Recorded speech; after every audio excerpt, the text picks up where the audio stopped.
Joe Rogan Podcast, check it out. The Joe Rogan Experience. Train by day, Joe Rogan Podcast by night, all day. We're up. Mr. Rutten, good to see you, sir. Been a while. It's been a while. Yeah. Yeah, it was exciting running into you out here in Texas. You're a Texas resident. Texas. I got a hat and everything. I need a belt Did you get a buckle. hat? Oh, yeah. I got the boots, and I rode a Longhorn for, where was it, in this little village here, so Banderas. Like a big freaking Longhorn. You got on one of those things? I got one. Yeah, I rode one. Did they let you ride them, or they try to buck you off? He said this guy is hanging out with kids, like 6 years old. He's very, very calm. So yeah. Those Longhorns are wild, huh? Dude, it's Longhorns crazy if you see it. insane. Giant. Yeah. Everybody, the whole street will stop. When did you come out here? July 4th, the 4th of July last year. Yeah? Fireworks and everything. I was at the top building. We had an apartment for a year. So it was give us time a year to find a home, which we did. So we're probably going to move in next week. But the top building, it was the park, Landa Park in New Braunfels, where they have the fireworks. And man, it was nice. They welcomed me on the 4th of July with the fireworks. That's nice. You finally get fed up with California, huh? Yeah, doesn't everybody? That's crazy. Yeah, it's too much. fucking. I would have never imagined 5 years ago that there'd be this mass exodus. Yeah. And then most of my friends would live out here now. It's crazy. But also Ventura County, where I'm from, it's like Orange County. Still, the laws are a little bit easier, right? Than LA. But once it starts getting there, my wife already said it for 6 years. Said we got to go. This is going to go wrong. Yeah. Well, I was always wanting to get out, but I was so connected to the Comedy Store that I always felt like, God, I can't leave that place behind. Yeah. But then when the pandemic hit, it's like, well, I guess we're not even doing comedy anymore, so fuck it. Yeah. Do it here. And now you got one. Yeah, now I got one. Crazy. Yeah. Life has been crazy for you. The whole thing is crazy. Yeah. Yeah. So you settling in out here? Are you enjoying it? We're loving it. The people, every single person who comes to visit, their whole is a little bit preserved, with the Texas mentality.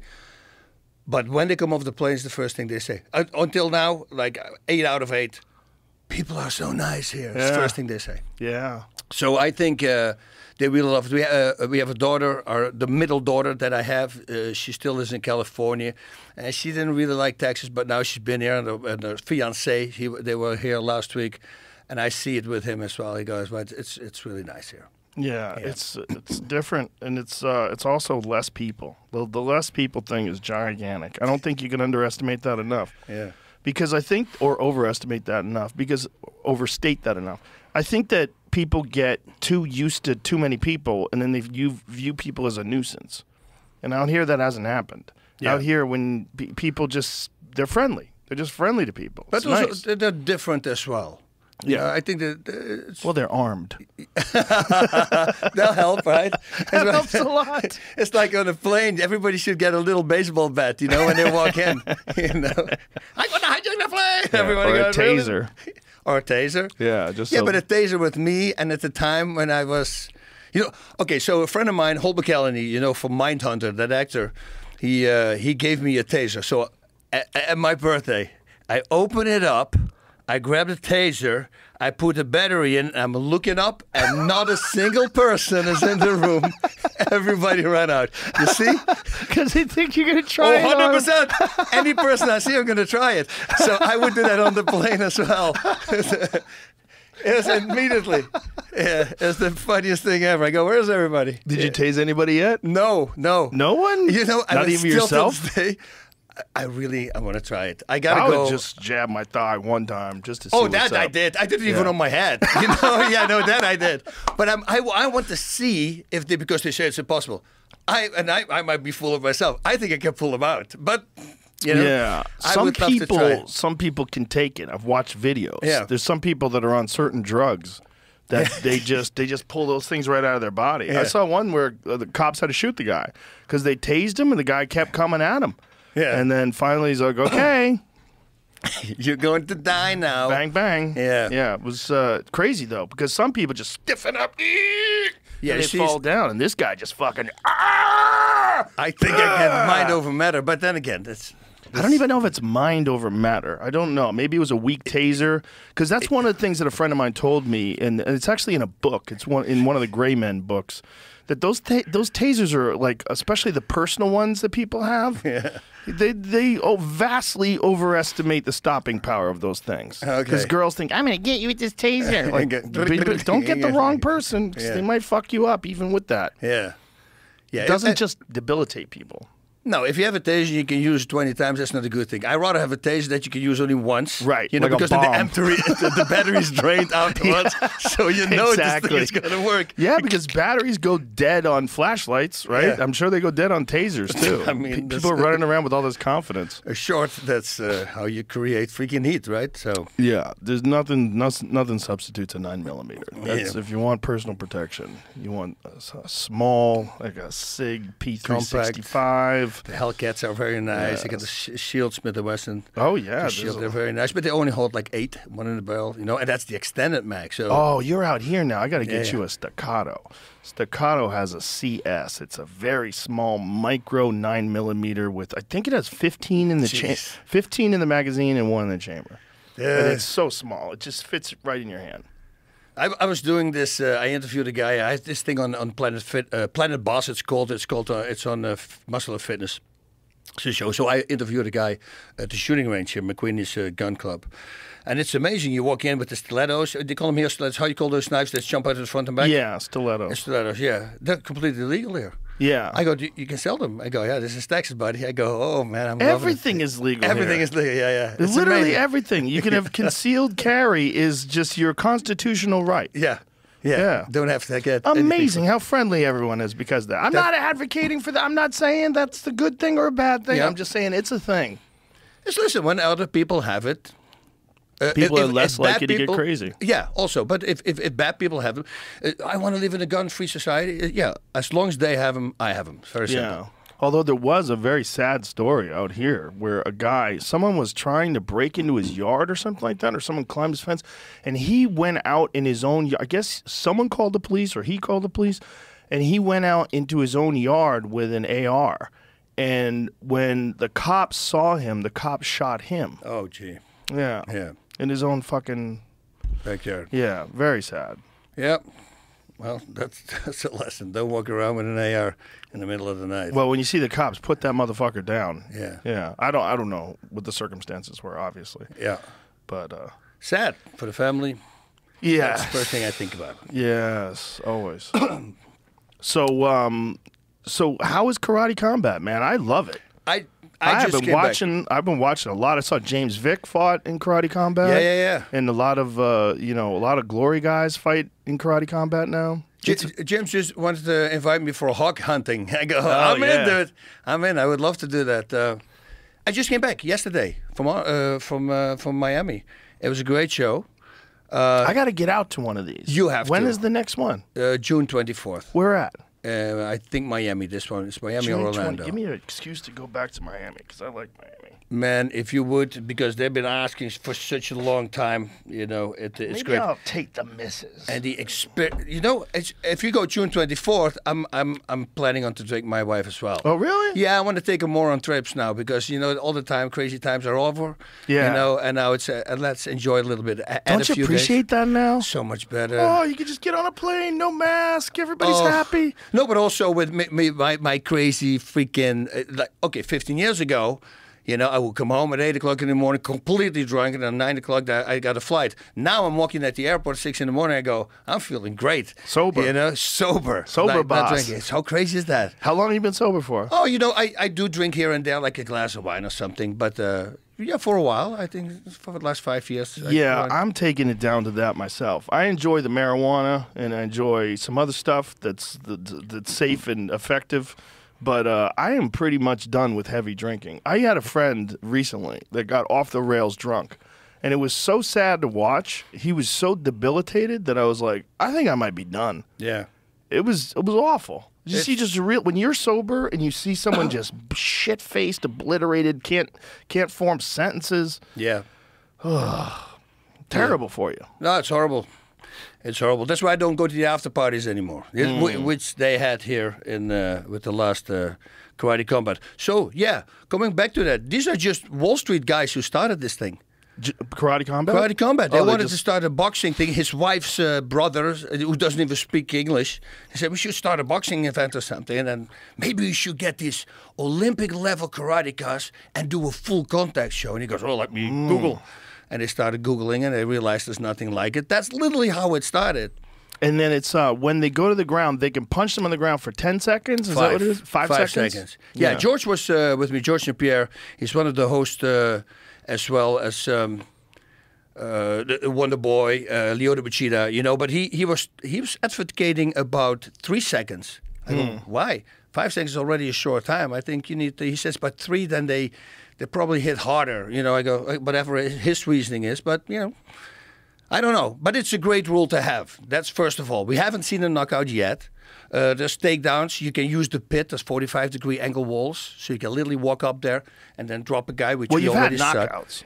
Oh yeah, we had a lot of knockouts. What do you mean by you haven't seen a knockout yet? You mean on the ground? Ground and pound. Oh, ground and pound. No knockout. ground and pound knockouts yet. Not yet. Interesting. Well, we had Elijah Averill just came in. He's a point karate guy, and he was actually I have some clips. He's the guy who trained with Raymond Daniels, and everybody was speaking about him. He's going to be great. Do it. Yeah, you want to watch this fight. Here we go. Here?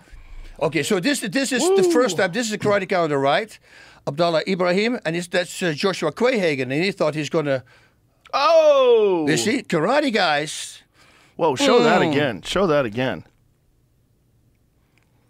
These guys with their hands down like that. Yep. Oh, Yep. left hook. Left hook.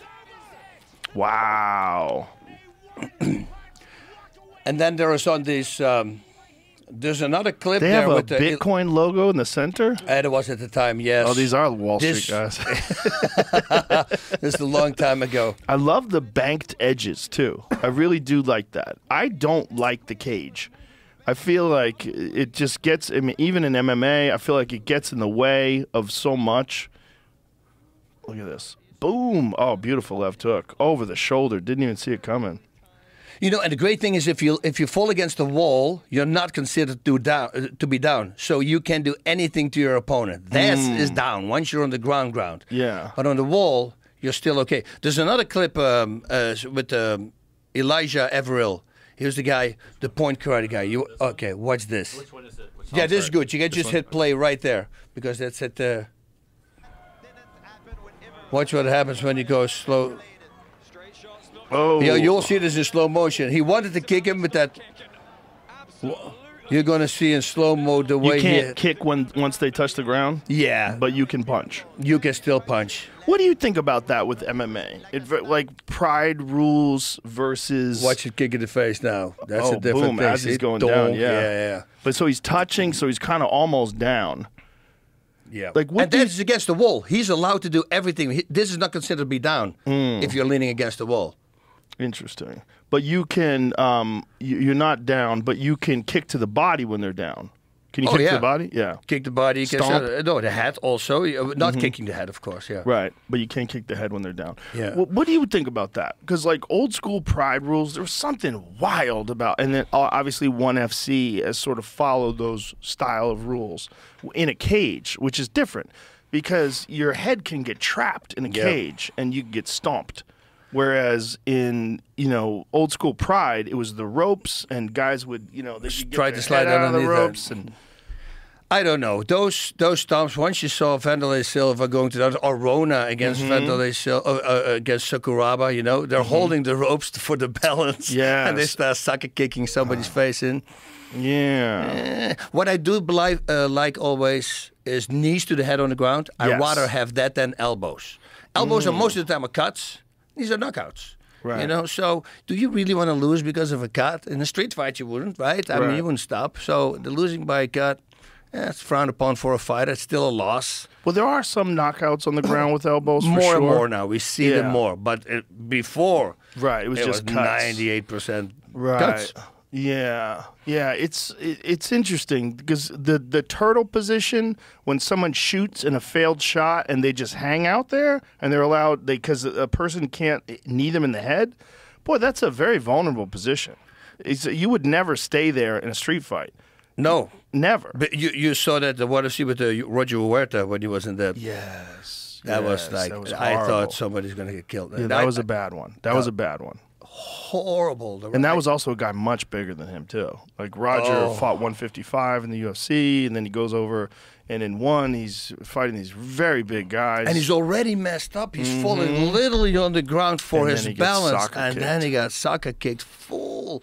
Yes. That was scary. Find that, because it was one of the worst KOs. You know, and Roger, man, what an interesting story that is, and kind of a sad story, because he was very, very promising. He was on the cover of Sports Illustrated. But that's the thing. That's the curse, right? They always talk about the Sports Illustrated curse, the cover. Mike Tyson was on the cover of Sports Illustrated, too, though. Forget about it. Check that. Kid Dynamite. Scratch It's in my office at home when he was 19. Oh, okay. Yeah, no. That curse don't mean shit. For him, it doesn't. Yeah. Yeah. He's He's a special guy. Yeah, but the Roger Huerta thing, what happened was he ran afoul. Some people were talking to him, or I don't know. Him and the UFC didn't get along all of a sudden. Yeah. Which is crazy. Yeah. Because the UFC wanted to promote him. He's this good-looking guy. He's talented. He's tough as shit. Yeah. And then winds up losing, and then the UFC drops him because there was all sorts of conflict between the two of them. And he's like, I'm going to go fight other places. And then He went over there. And we lost him, well, unfortunately. you have these guys that are on this trajectory that if they, there's guys. Limited time. Yeah, what do you have, like 9 years to perform at your very best? Yeah. That's why I get like guys like I can really find of him on there. Raymond Just a Daniels is crazy still. fight. I think I don't know if this is it. It doesn't seem to be a KO or anything. Oh, no? It's just a crazy fight between them. No, this is not Koji Ando. It was a Brazilian guy. Okay. Oh, Jesus. Yeah, Rogers, you man. already. He's taken a lot of punishment in this Yeah, career. you can already see that going. But you see the guys who are older guys still performing really well. I think Raymond Daniels right now, who's fighting for Karate Combat. He's still freaking. And by the Amazing. way, he fought. So he's over 40. He fought Rafael Agaev, who's considered the GOAT of karate, right? 5 world titles, 11 European titles. This guy's a freaking master. Everybody, when you would have to bet, you forced to bet, you put your house on freaking Raymond Daniels. Agaev beat him. Really? Yeah, By decision? 5-round fight, decision. So his reflex, and everybody, and the president, Adam Kovac, he told me before, he says, Agaev is going to win. And I go, oh man, that's a big. He says he's going to win because now also after the fight they say, oh, we have the blueprint. He says no, because nobody's like Agaev. His reflexes. I mean, every time you saw Daniels move, he was already in there. But now in Daniels' mind, because this guy, he's got to download everything that went wrong. Yes. And then you see him fight the next fight. He's a scary guy as well. The stuff that he does, right? Daniels is amazing. His ability to incorporate that point style karate and also into kickboxing. He had a lot of courage. Like going into Glory, when he fought those guys, he really wasn't accustomed to leg kicks. And Joseph Valtellini beat him. And that's how he beat him. Just chop those legs, and eventually head kicked him. Yeah, but the 720 punch. Did you ever see that Oh, thing? my God. It was insane. What the heck? And then he decided, because actually George Palmer, the commentator, my commentating partner in Karate Combat, he asked him about it. He says, "What were you first about to throw a kick?" And he says, actually, I was. But then once he was in the air, the distance got close too fast. He knew he had to change it, and then in the air he was going, oh, did I leave the stove on? We're gonna, I'm actually right. and then he made it into a freaking right hook. That is one of. Oh, here's the This Roger is scary. Huerta one. This one's terrible. Boom! Yeah. Oh my God. Yeah, Watch this. He's already out. yeah. He's already out and turtled up, and that guy plants it and on the neck. I mean, that is one of the worst KOs ever. And the amount of power that you can generate from that short a distance. I mean, he was already fucked up. If you back it up a little bit, Jeremy, you can see. Just have this. Oh, that's all it is? The best I could find. Yeah, I mean, he was already fucked up. And again, undersized, much, much smaller than this guy. And then the neck kick. Yeah, horrible. Yeah, not good. But thankfully we don't have that in Karate Combat. Well, you see X kicks those to the body. Oh, yeah. Well, George used to use those to the body. George St. Pierre? Yeah. Yeah. That's Yeah, a great he's- technique to the body for a downed opponent. I mean, that heel slamming down like that. Can you imagine? Yeah. Yeah. I remember I was talking to George yesterday about. pointing, right? I like it when you have gloves and you can point. I would fight, point, and low kick. And every time when you do that, you're painting a picture for your opponent, right? So he's attaching you pointing to the low kick and actually you throwing a low kick. And then once he gets used to that, of course, you break that pair and you're pointing high and you're going high. And I said the master who did that was Dwayne Ludwig. It was in a fight, and the guy is on the ground, and Dwayne walks up to him and he points straight at his head. So the guy puts his guard up, one shot to the solar plexus. Fight was over. You see, stuff like that, I really enjoy when people do it like that. That's Ross Levine. You know that he's the middleweight champion from Karate Combat. He's also with Bang Muay Thai. You see that guy fight, every organization I've is only gonna go, watched clips online. I've never watched a full event. freaking 100% in control, whatever happens. It's once I... Pull up a video of him. Yeah, go... Ross Levine? Ross Levine, Karate Combat 39 is the main event. Just go to the second round because the first... And he's fighting a really freaking tough guy who's from the Olympic team karate in his country, Igor de Castañeda. He just makes him look like a zero chance. Here we go. Okay, Ross is in the black. Look at this distance the whole time. Feinting. Oh, so underused in fighting. The way he stalks him. Sees everything. Now, why do they have to wear pants? Is that just because That's it's karate? just for the karate. Then yeah. why don't they wear tops? You should ask them. It seems like you should be able to wear shorts. It's like anything that would impede the movement of your legs. And I'm not saying that pants do. They don't that much. But it's a little bit. No, but the gi does. You know, we saw this also with Royce Gracie and Sakuraba, right? He started pulling it over. So the gi is always a nightmare. So get rid of the gi. Keep the belt. Long pants are okay as long as they're a little stretchy. Well, it's kind of cool because it shows you that it's karate. But, if I would prefer shorts because I feel like shorts I can move my legs better. Yeah. I mean, not much difference. Obviously, karate tournaments, taekwondo tournaments, they're all fought with the gi on. Even... actually, Sambo, they go with shorts. In some events, at least. Oh, shit. But you see the control he has. Yeah. Everything Distance. he got. Everything is caught. And the way it's like the first time he knocked him out, the guy falls back, makes a spinning Ushiro Mawashi Yodan gear to the head. Now, this is karate, but it's constant contact. It's constant action. Whereas it's not point. So where do these guys come from? Do they come from point backgrounds, kickboxing backgrounds? A lot of these guys came from the point background. And you see them, the evolution. I mean, in the beginning, they would literally throw one punch, they scream, and they stop while the opponent kept going. They go, oh, shoot. Yeah, I got to keep going, and they make combinations. So you have to go up the them. ramp to sit in your corner, too. Yeah. Yeah, there's enough for sissies. Interesting. But so does Ross Levine, does he come from a point background? He's a point background karate guy, but he went also to Glory. He went to other organizations. He's just an incredible fighter. And now he's coming full circle back to karate. And he became the champion right away. He took the old champion's belt. I mean, it wasn't even a contest. So that guy in that situation, he knew that he couldn't get kicked to the head, so you can kind of sit there. What is he complaining about? I have no clue, but it's not good. But just go to the very end. You'll see him, the way he drops everything. What do you think's behind Castaneda coming forward to just try and tie up here? Well, maybe he thought he was going to move forward. Yeah, like right there. Like, what is that? Why would you stop, right? It's like... Yeah, well, I think he's kind of already on his way out, right? So, look, he just slid down there instead of standing up. Now it's at least a downed opponent. But so now he has to wait for 5 seconds, right? Is that the strategy? Well, you could. But he's just getting beat up, right? Yeah, this is...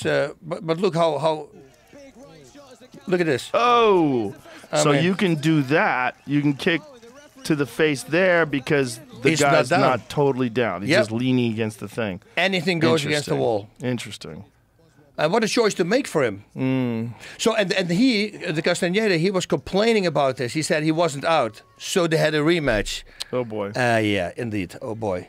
And then he got annihilated. It's unfortunate that some of these guys who are mentally tough, they're great fighters, but they just have this one place that if you can take them to there, they'll crack. Yeah, Beard, right? Yeah. Yes. Like tough guys, but if you take them there, they fall apart. Yeah, but you go like, okay, with me it was submissions, and I go, you know what? Maybe I should learn this thing, and I start focusing 2-3 times a day only on that. Yes. And that's how you get rid of it, right? Yes. I mean, it's just simply working. Yes, but there's a lot of catch up to do, and there was always an issue in the early days of the UFC where those guys were the elite strikers. They just didn't want to roll because when they rolled, they would get dominated. But when they strike with people, they would dominate them. Yeah, it is so, stupid. Yeah, it's just an ego. Do thing. what you don't like. Yes. That's because that's most of the time. First of all, you don't like it because you don't understand it. That's what I say to people. Sure. But once you understand it, you're gonna love it. Like the submissions for me, once I got it, I go like, oh, this is way worse than boxing. We thought the tough guys were boxers and kickboxers. Yeah. That's not true. No. You can dislocate, break any joint, bone in the human body. That's a big power to have. For any guy can do that who's doing after a blue belt, so to say. Well, it's just boxing has amazing knockouts, but it's just when a guy can control you on the ground and dominate you on the ground, you don't have the same ability to defend yourself. You don't have the same options. There's just so much going on. Yeah. It's like, boxing is great to watch, but did you watch the Lomachenko Devin I didn't. Haney We were fight? busy. He got robbed. He got robbed. Yeah. Yeah, I think he got robbed. I mean, the commentators were trying very hard not to say he got robbed. Yeah. They were dancing around, close rounds and this and that, but I didn't see it at all. Yeah. I felt like Lomachenko won that decision. I'd like to go back and watch again, like with silence and just sort of try to, no commentary, just try to like really score each round. But to me, I felt like it was 2 rounds up for Lomachenko. Yeah. That's bad. For guys like that. Happens all the time in boxing. It happens but it happens in the UFC too. Yeah, but boxing, it's worse there, right? It is sometimes, but when Marlon Vera fought Corey Sandhagen, one of the judges gave the fight to Marlon Vera, and it makes 0 sense. I've watched that over and over again to try, because Corey Sandhagen's performance is fucking phenomenal. Yeah, he's an animal. It's top level. And Vera is very freaking tough. Vera is dude. an animal. Animal, yeah. He's a fucking animal. He's so good. They're the elite of the elite in that division. Both top 5 guys. But Corey just chopping away at him, doing whatever he wants, man. Yeah. It was Scary. amazing. Yeah. Guys like that, man. That's why we have guys like Israel Adesanya. The way for him to lose and then to come back, you see, I think that's more powerful than any other person out there. You can be undefeated. It's nice, Daddy, but, show people you're human. And coming back from that, and then that was rope-a-doping, right? I mean, and my buddy right away sits next to me, goes, he's rope-a-doping. He's cage doping, whatever you want to call it, fence doping. But he was still looking just for the right moment. Oh, it was amazing. Amazing. Well, he had gotten very close to stopping him in one of the kickboxing fights and then dropped him with seconds to go, like 1 second to go in the first round of their MMA fight. So he kind of knew he could get to him. Yeah. But it's that motherfucker so big. Dude, he was standing next to me. He came to Karate Combat. He's like 235 pounds. He's huge. This is great. All these guys. Yeah. I'm next to Jones. I mean, freaking Tito. Everybody's giant. Mm-hmm. It's crazy. I know. It's all length. Ian Gary. Oh, I mean, you're standing next to him. We so just hang tall. out. Dude, that's a fun guy to watch, right? Oh my God! Yeah. Undefeated, so Yeah. confident and so intelligent, and and beating Daniel Rodriguez like that in his last fight, and being the first guy to stop Rodriguez. I mean, that's a big deal. Look at that kick. Yeah, he's got it, man. He's got it. Whatever it is, he's got it, and he's on his way up. That's the thing, the it thing. What is the it thing, right? Because how many fighters do you see? They constantly go for the belt, but they never really get the belt. And it's so weird. You go like, man, he should be a champ. But somehow, he's not. Well, there's guys that are so close. They're so close, and they beat top guys, but they never get whatever it is. Yeah. Like Michael Johnson, who just got knocked out this past weekend. I mean, he knocked out Dustin Poirier, KO'd him with one left hand. He's the elite of the elite, and just at a certain point, and he's been KO'd real bad. Josh Emmett KO'd him really bad, and then this past weekend gets KO'd really bad again. So it's a shame. Yeah. And everybody's focus is on that. And I go like, you shouldn't, keep. I remember there was a time that I was 11 fights undefeated, and somebody told me, He says, "Whoa, man, you're 11-0 right now. You lost 11." I go, "Oh crap!" He goes, "What?" I go, "I wish you wouldn't have said that." Because, I was afraid it was going to go inside my head, and I go, "Oh, I want to make it 12," and then you start fighting not to lose. You start don't taking risks anymore. Thankfully, I forgot about it. But yeah, can you imagine? You become like this very tentative guy. Yeah, it happens to people. A lot of They people. change up their style, and they become more technical or more boring or more safe or whatever you want to call it. But they do, and they think about it. We had Mike Perry in the audience. Andrei Arlovsky was there also for the karate combat thing. Mike Perry, that's one of those guys. If you're a promoter, grab that guy. Oh my God! Great on the microphone, great interviews. He's either going to get knocked out or he's going to knock somebody out. He's roll the dice. He's the perfect guy for any organization. Well, what he's doing now in bare knuckle fighting is amazing. Yeah. Knocking out Luke Perry like that, stopping him. Beating up Michael Venom Page. Who saw that coming? Yeah. He's just so fucking tough that there's something about the pain that comes with bare knuckle that just suits him. It's a mental thing. 100%. I think also we were talking about Louis Rocha actually was talking about as the lightweight guy from Karate Combat. He said, "I'm going to win this fight because I was been in a lot of street fight. I have a different mentality than his opponent Bruno Souza had. He has a nice upbringing. He's a great fighter, but he doesn't have that little meanness in him at the moment when you need it. The controlled aggression like Bruce Lee would talk about. I think that's a big thing as well. It's certainly a big thing. Skill is everything, right? But then the mental aspect of it sometimes trumps skill. If you could overcome those moments where the opponent is beating you, if you could just find your openings and then put it on them. Some people are great when they're the hammer and not so great when they're the nail. Yeah, I was talking with George as well. It's with bringing your fans. First time my mom and dad are here watching me fight, I go, I don't know if that's a good thing. Could be really good. Children is what gets me. Oh, the worst. Yeah, children, when you see people bring their children, I'm like, oh, you have so much to think about. There's so much more now that you have to think about. I wouldn't let my kids watch. They could watch the replay, but they can't watch it live. Yeah. Because what if something goes wrong? Right. And there's my daddy going down there. It's just not a good thing. No. And it's also, there's one more variable that you have to keep in your mind while you're competing. I mean, some people can do it great. Some people can fight great with their kids in the audience. And more power to them. But for some people, you watch them with the kid in the audience and they lose and they get KO'd. You see the kid crying like, oh my goodness. Yeah. Why would you subject your children to that? It's just, it's so hard. If you've just been training for 3 years full to become an MMA champion, that is gone. Yeah. Right? Did you see the Mackenzie Dern fight this weekend? No, I heard. Oh, my God. She's unbelievable, right? Oh, my God. Oh, my God. It was incredible. It was a breakthrough performance. Like, she's always been elite in the strawweight division. But to do that to Angela Hill, who is, by the way, Angela Hill is so fucking tough. Great striker. The beating that she took in this fight, never quit. Came very close to getting arm bars, and she just would not fucking give that arm up, and she's getting hammer-fisted in the face. And, whoo. Yeah. She's Angela Hill's so fucking tough. But Mackenzie Dern, my God. You never expected to. If you see her in an interview, you go, like, yeah, she's a sweet lady. But her daughter was there for the first time, and her daughter's very young. And her daughter saw her face. Her daughter's crying. I mean, she won. She dominated. Yeah, but the daughter was like, whoa. Like, it's hard. It's hard in those little kids. Yeah, don't bring family. My wife I wouldn't bring because she would throw in the towel. If she sees a little tiny cut, she'll throw in the towel.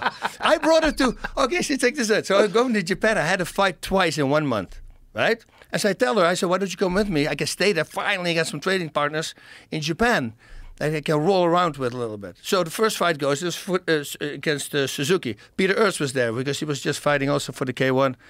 And he came to watch. And I was the first guy to stop Suzuki at the time. But I remember when I kneed him and I hit him and he goes down on the ground. I'm standing in my corner. It's an 8 count. And my wife is walking away. And I go, where is she going? And they go, fight again. And then later on, I go, what were you doing? She says, I didn't like it because I thought you were going to hurt him a little bit because I'm there. You know, you're going to do your extra very best to hurt the guy more. I go, no. Why the hell would you leave? I'm standing there and I just see her walking away. Oh, I go, no. what the hell is going on there? She thought you were going to hurt him more More. because she was there. That's interesting. And then, by the way, this is also funny. We're doing the laundry. She's hanging laundry on the balcony. It is in Japan, in Tokyo. And suddenly it goes, oh, my God, somebody jumped off the building. And I'm laughing, and I think it's a joke. And she goes, no, really. So I'm looking, and there's this guy on the floor, like a really bad position. You know that he committed suicide. He just jumped. And then you see people coming by. They just kick him. They keep walking. And then suddenly there's this little ambulance thing comes. They grab him up, put him away. But it was the wildest thing. So she saw him jump? She saw him falling down. Boom. Yeah. Yeah. That's a wild way to go. Yeah. They say that the moment they jump, they know it's a mistake. That one guy who jumped off the bridge in New York, San Francisco. San Francisco, Golden and he Gate. survived. Yeah. The freaking the flipper brought him back up, right? Mm-hmm. Unbelievable. He said you regret it the moment you step off, and Of course. Yeah. Well, of course. You know you're going to die. Yeah. I mean, I had a friend who did that in San Francisco. And he died. He died. Oh, yeah. damn. Yeah. He struggled with depression for a long time, and then someone sent me a message that Tony killed himself. I was like, oh no. And I was like, how did he do it? And they're like, he jumped off the bridge. I was like, oh. Yeah, because that's that's at least 15 seconds. Because it's a whole long bridge. That's a big fucking drop, and you don't die instantly. I don't think either. Maybe you do. I see these commercials on TV with people that are depressed. In the early days, I would be, come on, man, just think happy thoughts. That's what I'm the idiot who thought that. And then after my last fight, I had like a 2.5 month period of depression. Most scariest thing I've ever had. Which fight was it? That was after 2006, the last fight I made. Like after 7 years, I didn't fight against Ruben Valerial, the big Indian guy. That fight, you had depression after that fight? After that, I think maybe because it was literally God letting me know, okay, the fight is over now. Because I was so injured, and I thought I was okay, but I was so injured I couldn't continue fighting anymore. And I think, I don't know. Were you injured going into the fight? Oh yeah, everything. Hamstring, my rib was out. It was not good. But thankfully I got him. But then afterwards, I think that maybe got in my head that this was it. And I was literally on the freeway thinking, what if I drive my car against it? And I go, what? What am I thinking? I go. And then I decided to make a list with all the good things in my life and all the bad things. And then you're going to realize that the bad thing list is 2 things. 3. Oh, yeah. And the rest is like goes on, the good things. And I started focusing on it. And I understand a lot of people, it's harder for them, and they are going to need medication. I tried medication and, like I was freaking out. I literally was thinking, if I wouldn't have had a family, I might have done it. It was that crazy. Did you get hit in that fight bad? No. No? So did you get hit at all in training that was bad? Nope. No, not. I never had an 8 count, not even in fighting. So I've been very blessed. Yeah, so do you think it was just psychological? Because that is a thing that happens to guys with CTE. Guys that have had a lot of hits to the head, they start getting very depressed because their serotonin levels are all fucked up, their endocrine system's all fucked up, their pituitary gland gets damaged. And they say it gets damaged even when you don't even get knocked out. Just little jabs to the face. Oh, listen, I've been training with Pedro Hizo. Yeah. That's a fun guy to spar with. Oh, my God. He got me on a body shot one time, and I was looking at the clock, making sure that he could not see that I was looking at the clock. Yeah. But he had me on a liver shot. I go, and then I start throwing on purpose a lot of crosses because somebody who's hurt would never do that, right? So I was trying to convince him, and thankfully he thought I wasn't hurt. And then the bell went, I go, dude, I looked at him, I'm so happy you didn't touch me there. Like this.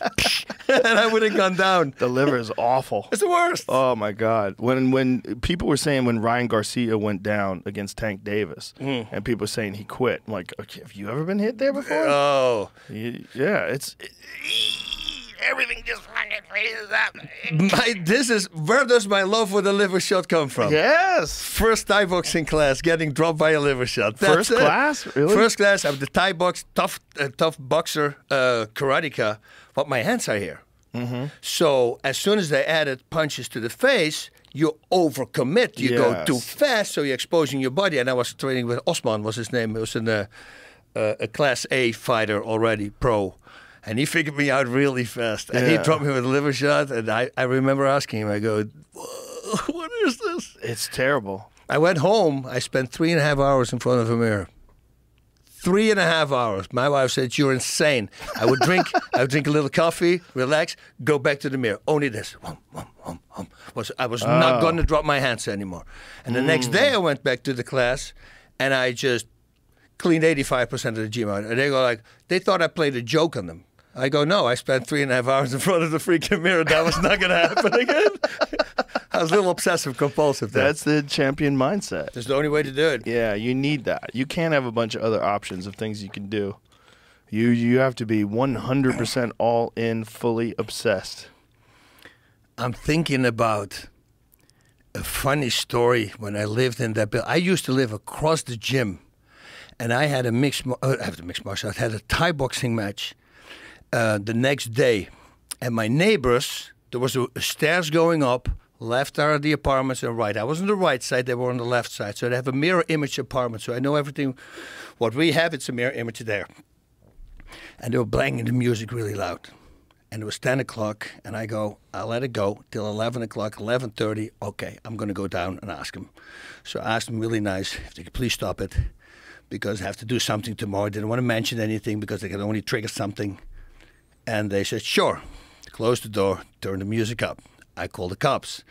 And I tell the cops, I say, listen, this is 86A. My name is Bas Rutten. You can tell them that I called you, so use my name. But please, this has got to stop. Because now it's like midnight 15, you know, and I need to sleep. So the police comes, but he had also a little balcony. And it's hilarious because the police comes, music is down. I'm standing on the balcony looking at them. They were on one floor behind me. And while the police leaves, they go, they're gone, turn it up. They're screaming inside, and they start blasting the music again. I go, okay. So I put on a cap, you know, that I looked a little different, put on a jacket, and I walked down, and the guy opened up. I go, ah, what's up, party time? And he goes, yeah, come in. And I walk in, close the door, and right behind the door is where the fuse box are.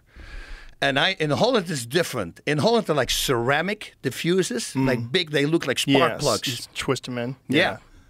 And I opened the thing, and I just crushed. I stomped the whole thing, and like holding the side of the door. I go, wow, the whole place goes down.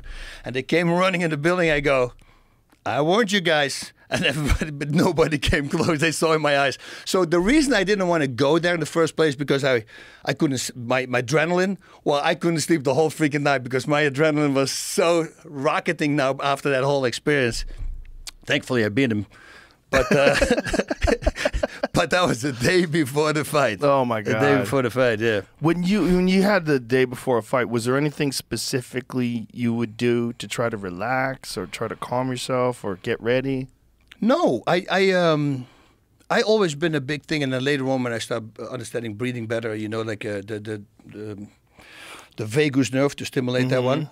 Unknowingly, I was doing that. Like I would be. This was with nerves. I use it with a low tone. I go, and I let my belly vibrate.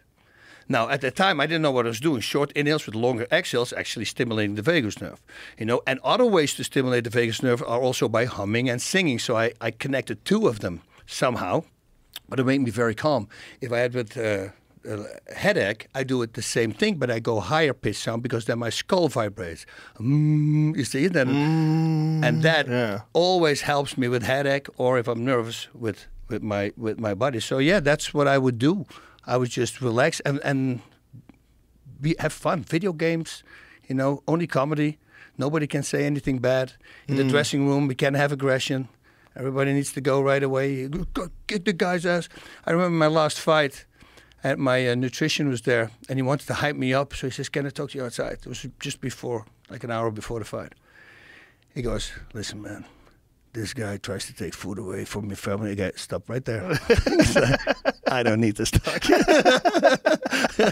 He goes, seriously? I go, no. Because if I get angry, that's you don't want to get angry. Right. You know, you want to be in control. So he said, It's okay, interesting because some people do need that. Yeah, they need to get slapped in the face. Yeah. No, far away from that. My opponent's already going to try that. Why would I do that? Right? Yeah. Did you see how I say try that? Yes. I didn't say do that. Try Right, that. of course. Slip that in there. It is interesting, the different psychology. Like, if you're a coach, you kind of need to be a psychologist because you're dealing with all these different people, different ways. Like, some people, they have amazing potential, but they're just not that disciplined. Yep. Some people, you got to keep them out of the gym because they're training too hard. They're going to overtrain. Yep. Yeah, and I always found out that it's the one in the middle. It literally is. I think the guys with too much talent, they don't have the stamina to back it up because they're always schooling everybody in the gym, Right. and nobody gives them pressure. Right. You know, and then of course, but if you have the guys like the guys who are not really physically blessed, Yeah. but still become a freaking champ, like Tim Sylvia. Yes. I mean, if you see him walk, his toes are inside a little bit. The motoric skills are not great. Yeah. Pigeon-toed. Freaking world champion. Yep. And those guys are way harder to beat than a guy it's easy for them. Because instead of, if I have to work for something 2 hours and they have to work 6 hours for the same thing to get to that point, they don't want to let that go. Those guys are the worst guys to fight. They're the toughest. So it always comes with something. And that's why I figured out in the middle, I know I have talent, but I'm not like a BJ Penn kind of talent. Right. You know, that is like exceptional. 3 years black belt and then backing it up by beating 3 winning years the world champion. wins the Mundial, But that's which what is I- insane. Yeah. Imagine you meet a guy, you're like, what are you doing? Oh, I'm going to go take my first jiu-jitsu class. Oh, good luck with that. Then you meet him 3 years later. What are you doing? Oh, I just won the world championships. In what? in the black belt In division. what? In jiu-jitsu. Yeah. What? Yeah, And what rank? Yeah. Black belt. What? that's insane. Nobody even gets a black belt in 3 years. Freaking prodigy. I was a brown belt for 8 fucking years. Yeah. BJ Penn was a special guy, man. Yes. When people talk about GOATs, I feel unfortunately they leave him out of the equation.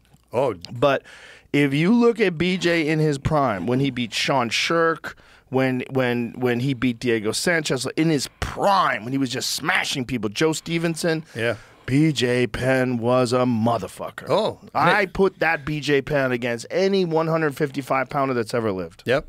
And the striking, it picked up so Oh, my God. fast. Gomi. Oh yeah. I mean, yeah.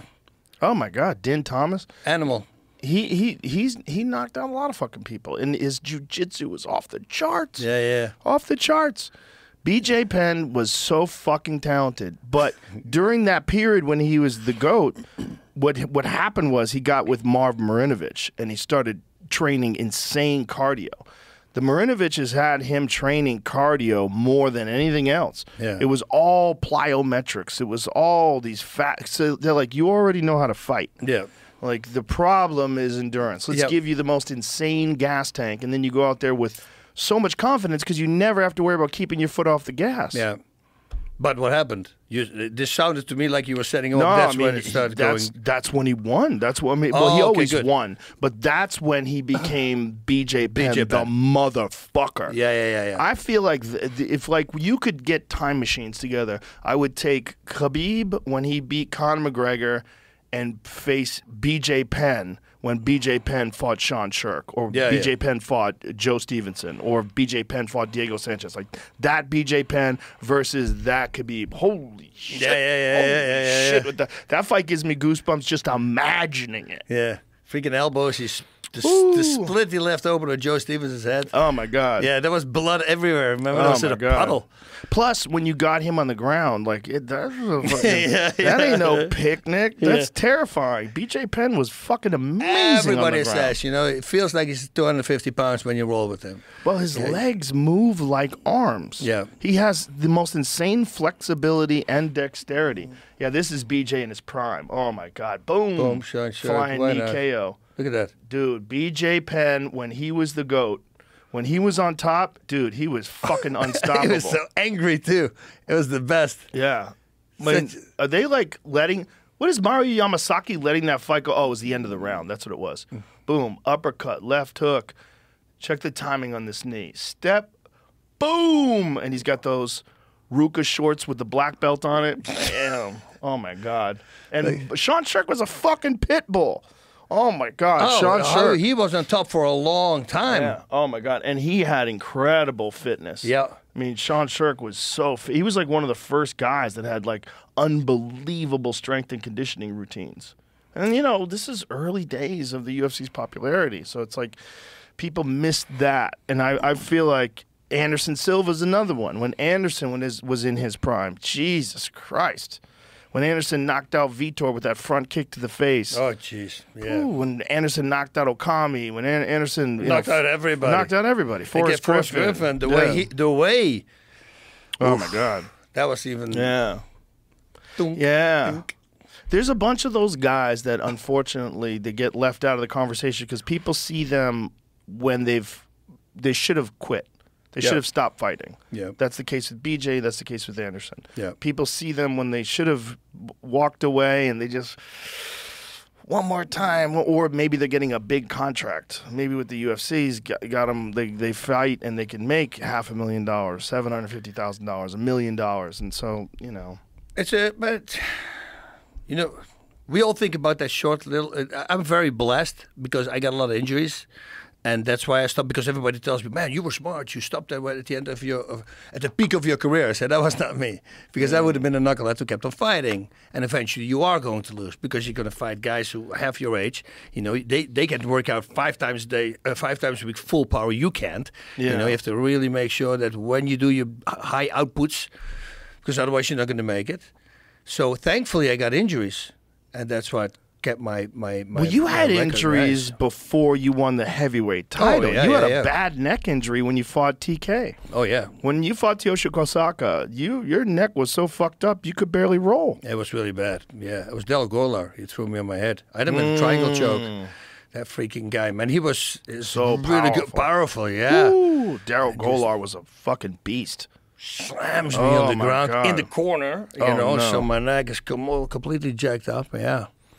And that's the same injury that got aggravated when you did, what was it, Sons of Anarchy? When you were doing that movie?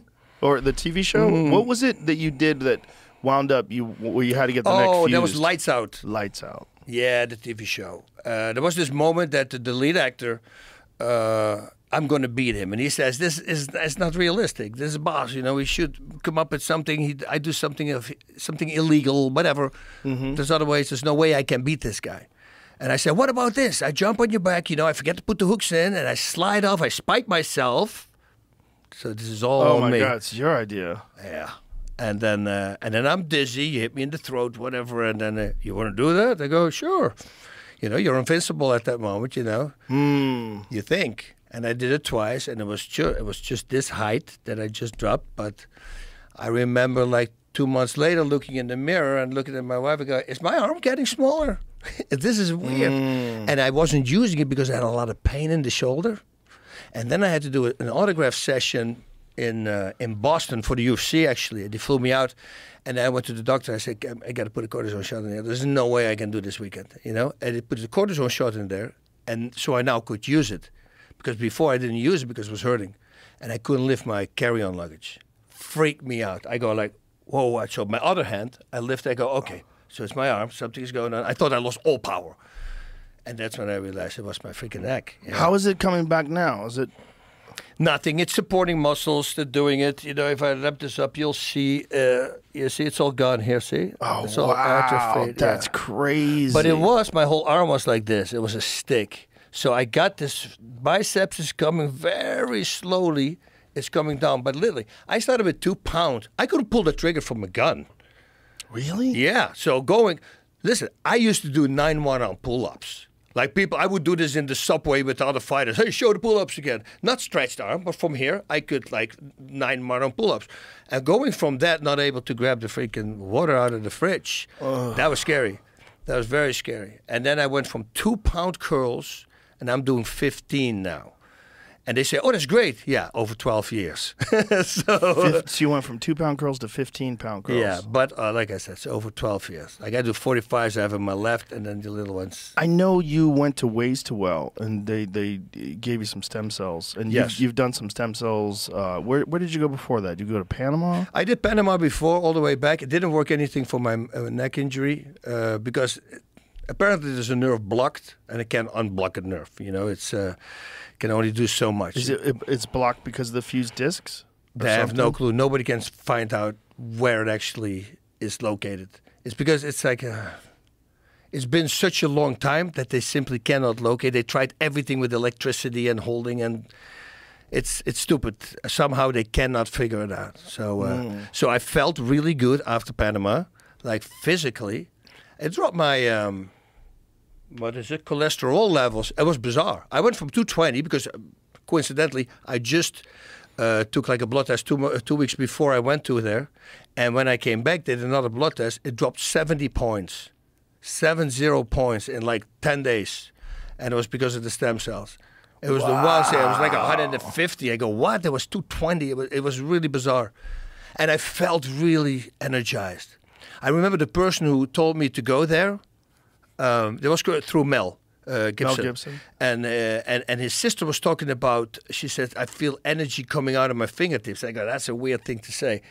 But then after my third session, because she had 4 sessions in 4 days, I call my wife and go, "Oh, I know exactly what she's talking about." It's like every morning I will wake up, boop, boop, boop, out of my toes and out of my fingers for 6 months straight. Really weird, but felt really good. Wow. Yeah. I've never done the Panama. I've done Ways to Well, and I did it in Santa Monica. At a few different places I've done stem cells. But it's healed injuries big time. I had a full-length rotator cuff tear. And when I went in Vegas, Dr. Roddy McGee shot me up with mesenchymal stem cells.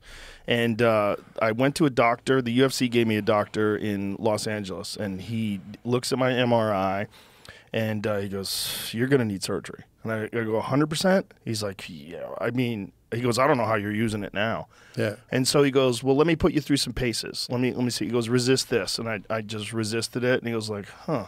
He's like, "Resist that." And I resisted that. He's like, "Oh." He's like, "Okay, it's pretty strong." He goes, "Well, you know, it's a matter of time. Just, you know, you're gonna need surgery, so, you know, it might be better to do it now, even though it hurts. You've got good muscle supporting it, and so that's the only reason why it's okay." So I got it shot up with stem cells. 6 months later, I go and get an MRI.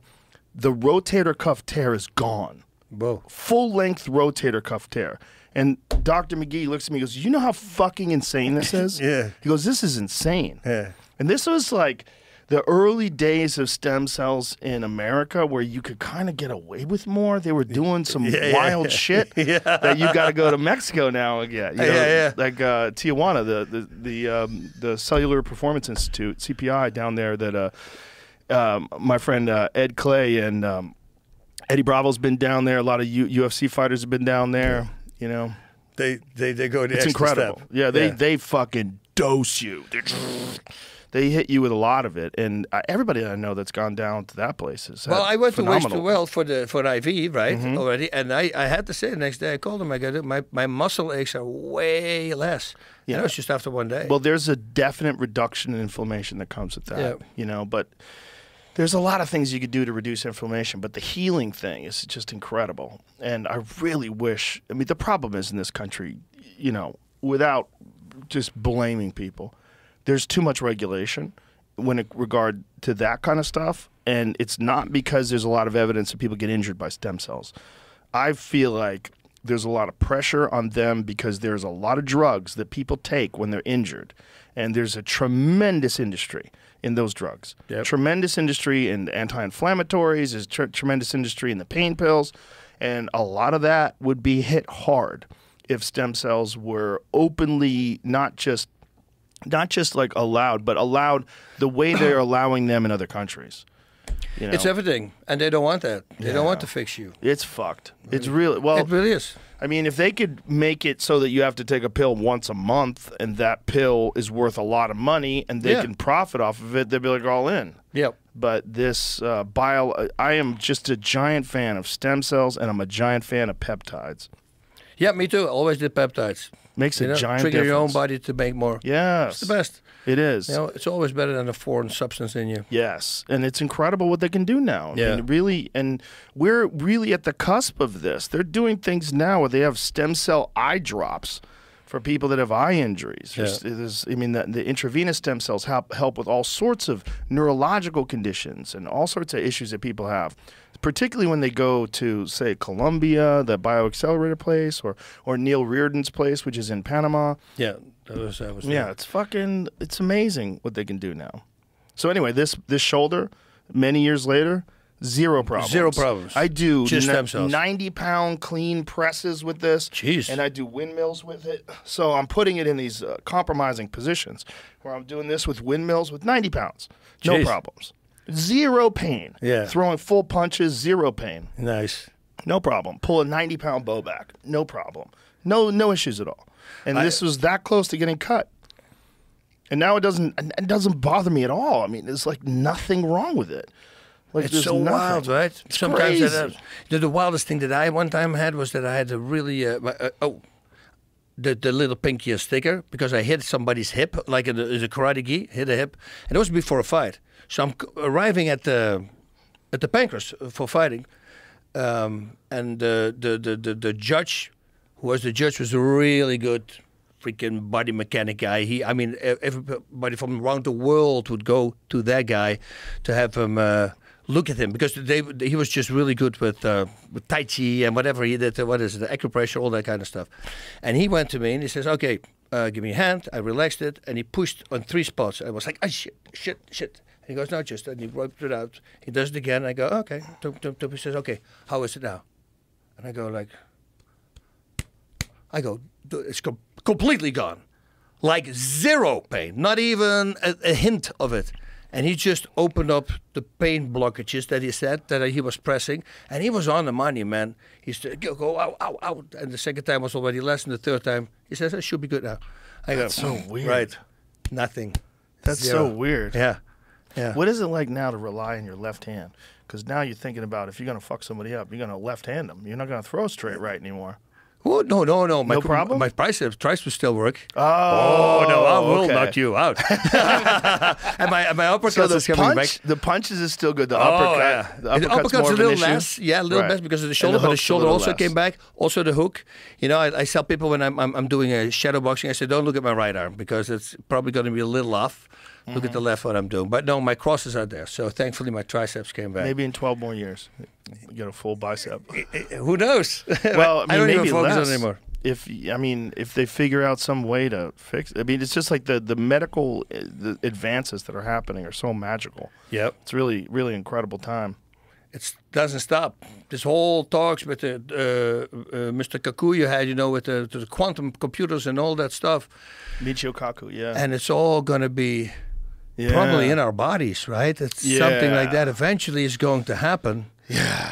What do you think about that, boss? I'm very scared of that because they can hack me then. Yeah. I don't think if you... I know. I like how you go right to that. Oh, yeah. Yeah. That's what I would do if I'm a bad guy. I go hack him. That's a real problem. It's Yeah. a real problem because that's what I think the people that control the world, they would genuinely like to have a one world government, one economy that the entire world shares, a digital currency that goes with a social credit system. So they can turn it off and on. And they can do whatever the fuck they want with Yep. you. BJ Penn just made some post about that. If you have an electric car and you get arrested, or if they're looking for you, they could literally tell your electric car to drive to the police station. Whoa. Yeah. Yeah. Fuck No. that. Yeah. I would never go full electric. I don't think it's if you have, get an electric but also get gas on the side. Yeah. I have an electric car that I love. I have a Tesla, and it's fucking magic. Yeah, oh yeah. The It's the best. speed of that thing is magic. Yeah, 2.3, right? Or Oh, something. I have. It's It's insanity. faster. I think it's like what is the Plaid 0 to 60? It's fucking insane. It's 1,100 horsepower. It's so fast. It's so fun. Yeah. I mean, and it's so quiet. It's just like that's my calm car. It's my car that I love when I want to drive to work and just chill out and think and listen to music. I drive that car because it just makes no sound. Just Yeah. But super powerful. but it's very safe too in that if you have to merge on the highway, you just hit the gas. Yeah. It's like you're teleporting. I love that car. I love it so much. It's so good. There's not a lot of things that they have a weird steering wheel. It has the yoke steering wheel, so it's not a wheel. But now they offer it in a wheel, so they fixed the number one problem that I had with it. You still have to keep your hands on it for at least a minute. To do auto driving? Yeah, because people hang weights on it or something. I hear now. I don't fuck with that. No. I don't fuck with the auto driving. Yeah. I mess around with it every now and then just for fun, but I never let it drive me around. I keep my hands on it. Do you fuck around with it, Jamie? You got the full auto drive, right? You got that beta, right? Sometimes here and there, like not just for like. Yeah. If I'm on a 10-minute drive, I would maybe use it for 4 minutes of that 10-minute drive. It's not ready for prime time yet. I'm not. Who? Yeah. I'm not fucking. Yeah. But the thing is, the way Teslas work, Tesla has the absolute most advanced auto driving that's ever existed. And they're getting information from all these vehicles and improving upon it with every iteration. So they're always getting these software updates. They're constantly working on it. These engineers are fucking wizards. Yep. And they're making it better and better. And it does drive really nice, but I don't like that drive. Yeah. You know? Like I drove my 1993 Porsche today. It doesn't have power steering. It doesn't have a radio. It doesn't have air conditioning. It doesn't have jack shit. Yeah. And it's air cooled. It just. But it's fun. Oh my god, it's not even fast. Yeah. It's so much slower than my Tesla, but my god, it's a visceral experience. Like your whole body feels it when you drive it. It's like it's fun. It's exciting. Oh, I love that stuff. I love it. Yeah, love 93. This is when I started fighting. Imagine that. That's how old I'm, a freaking fossil. I remember in 90, I think it was 94 or 95, I watched Pedro Hizzo work out at Beverly Hills Jiu-Jitsu. And that was when I realized how hard someone can kick you in the legs. Oh, yeah. I watched him kick the heavy bag, and I don't think I've never seen a human ever in all my day. I've seen a lot of people kick. Yeah. I've never seen a human kick harder than Pedro Hizzo. Oh, he's an animal because he's got technique and he's got the weight. And he's got these giant fucking legs. Yeah. Oh, my God. Yeah, kick by him is not fun. He was kicking the bag, and I remember thinking... Yeah. One of those. One. I remember when he fought Rico Rodriguez. He kicked Rico once, and Rico was looking at his face. Like, what the fuck is that? Freaking Tank Abbott. Yeah, look at that. Look, he spins somebody around. Dude caught air. Pedro Hizzo, Dan Severn fought him too. He stopped Dan Severn with leg kicks. I mean, his fucking leg kicks were insane. I mean, Randy Couture, when he fought him, like they had to really convince Randy to fight him a second time, and you know he had battered his fucking legs. Cameron Randleman too. Tell him, man. Oh, he knocked out Josh Barnett too, and it was a lot of that. His fucking Muay Thai, and he was Marco Huas's prize pupil. Oh, He was his #1 pupil. Pedro Hizzo was the fucking man. Oh, he's dude. another one that people forget. Pedro Hizzo, his fucking leg kicks, man. And I'm telling you, when I've seen so many people kick the bag. No one has ever impressed me with a leg kick, a low kick on the bag like Pedro Hizzo. Look at the size of his fucking legs. Yeah. I mean, they're tree trunks. And he just had this power that was, you couldn't take them. And this is before the calf kick. You know, this is early days. He was fucking people up with just kicking the thighs. As soon as he hit you a couple of times, it was just like, oh, Jesus Christ. Oh. Look, everybody was just like, that's it. That's it. I'm done. I'm done. Please stop this fight. Please. Referees were a little bit more lenient back then. And these are fighters. Imagine this happening to a person on the street. Oh, God. If you don't know what a low kick is and you're not flexing. Oh. Well, Forrest Griffin kicked a reporter. He has some deal with a reporter. He said, I'll do an interview with you. Let me kick your leg. Oh, and he's not holding back. And he full power low kicked him and put a hairline fracture in this dude's tibia. Oh. Was it tibia or It's a special femur? One of the major bones. We just had to sign some autographs together like last month. This is it. Yeah. Oh no. Oh God.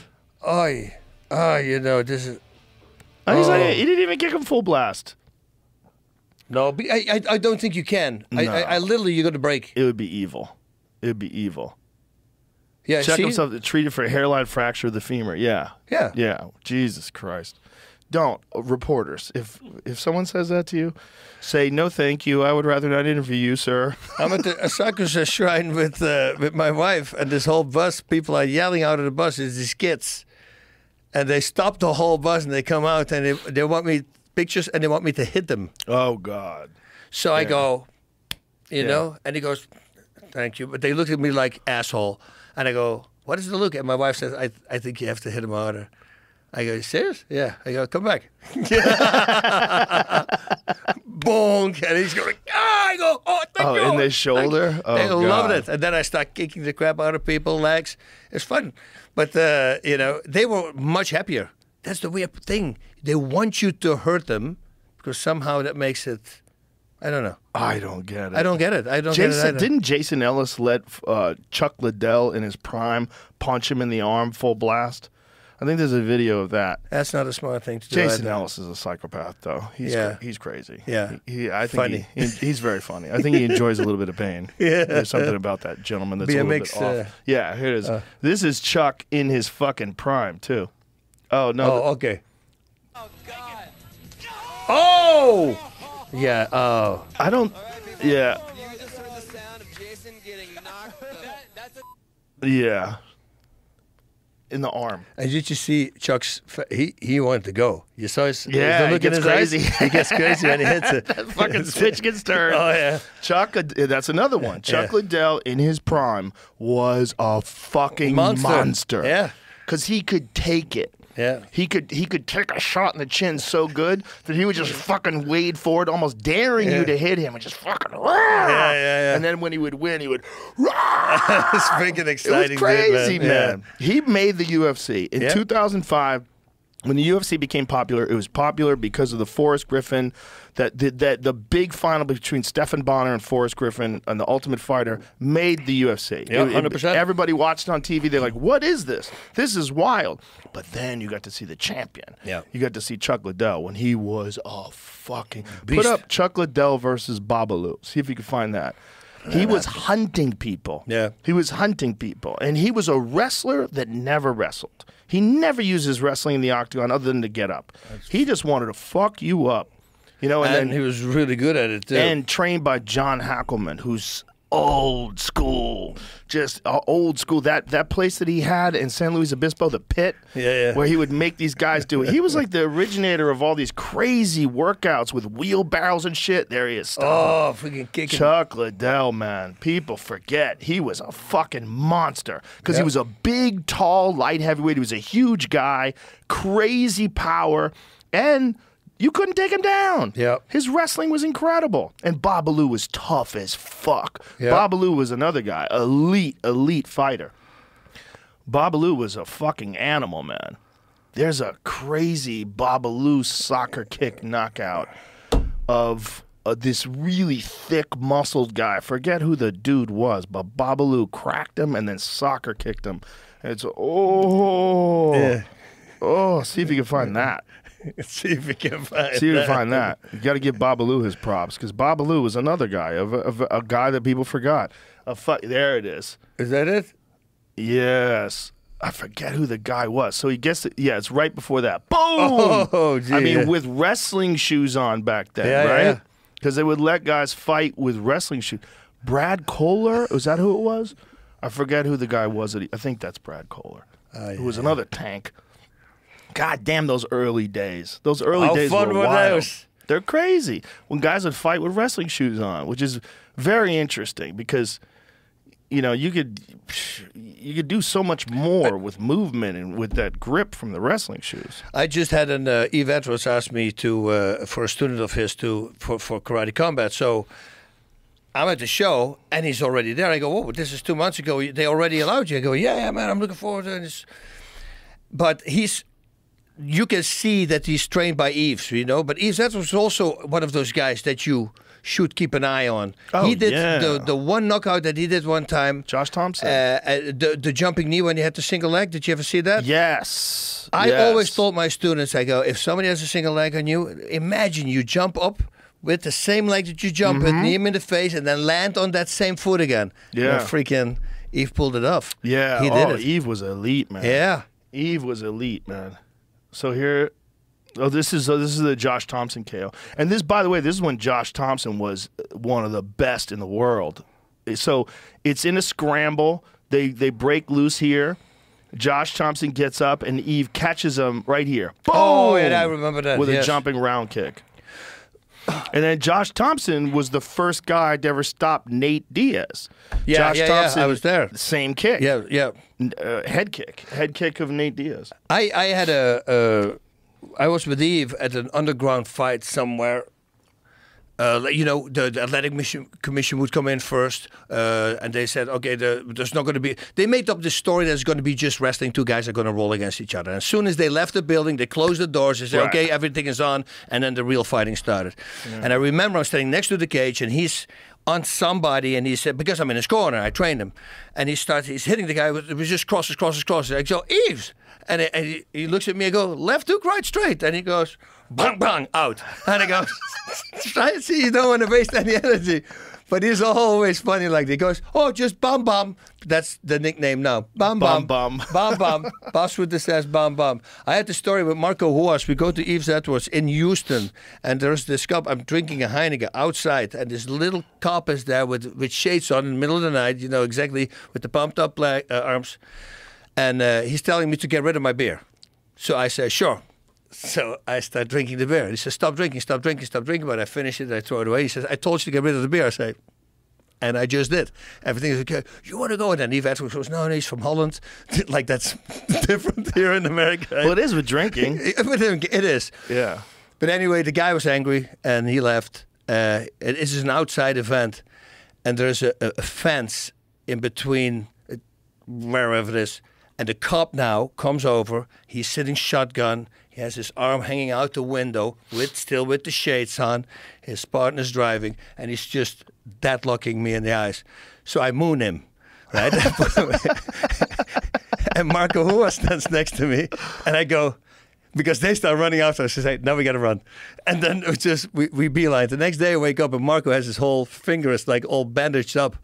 And still till this day, I don't know what happened, but I said to him, I say, what did you do? He goes, you did that. Apparently I did it, but he never said what it was. But you did that. I did it. But he didn't tell you what he had to do. He did not do it. He did not tell me. He didn't want to incriminate himself. Maybe it's too dark. Oh, here's here's the flying This knee. is this. Yeah. Doink. Boom. Oh! Amazing.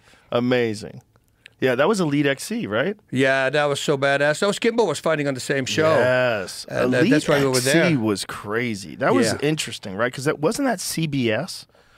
I think it was CBS. It was CBS, yeah, yes. which was like the CBS. early days, and they took a wild chance. Yeah. And that's when Kimbo had become, he was like the first guy to become popular from internet videos.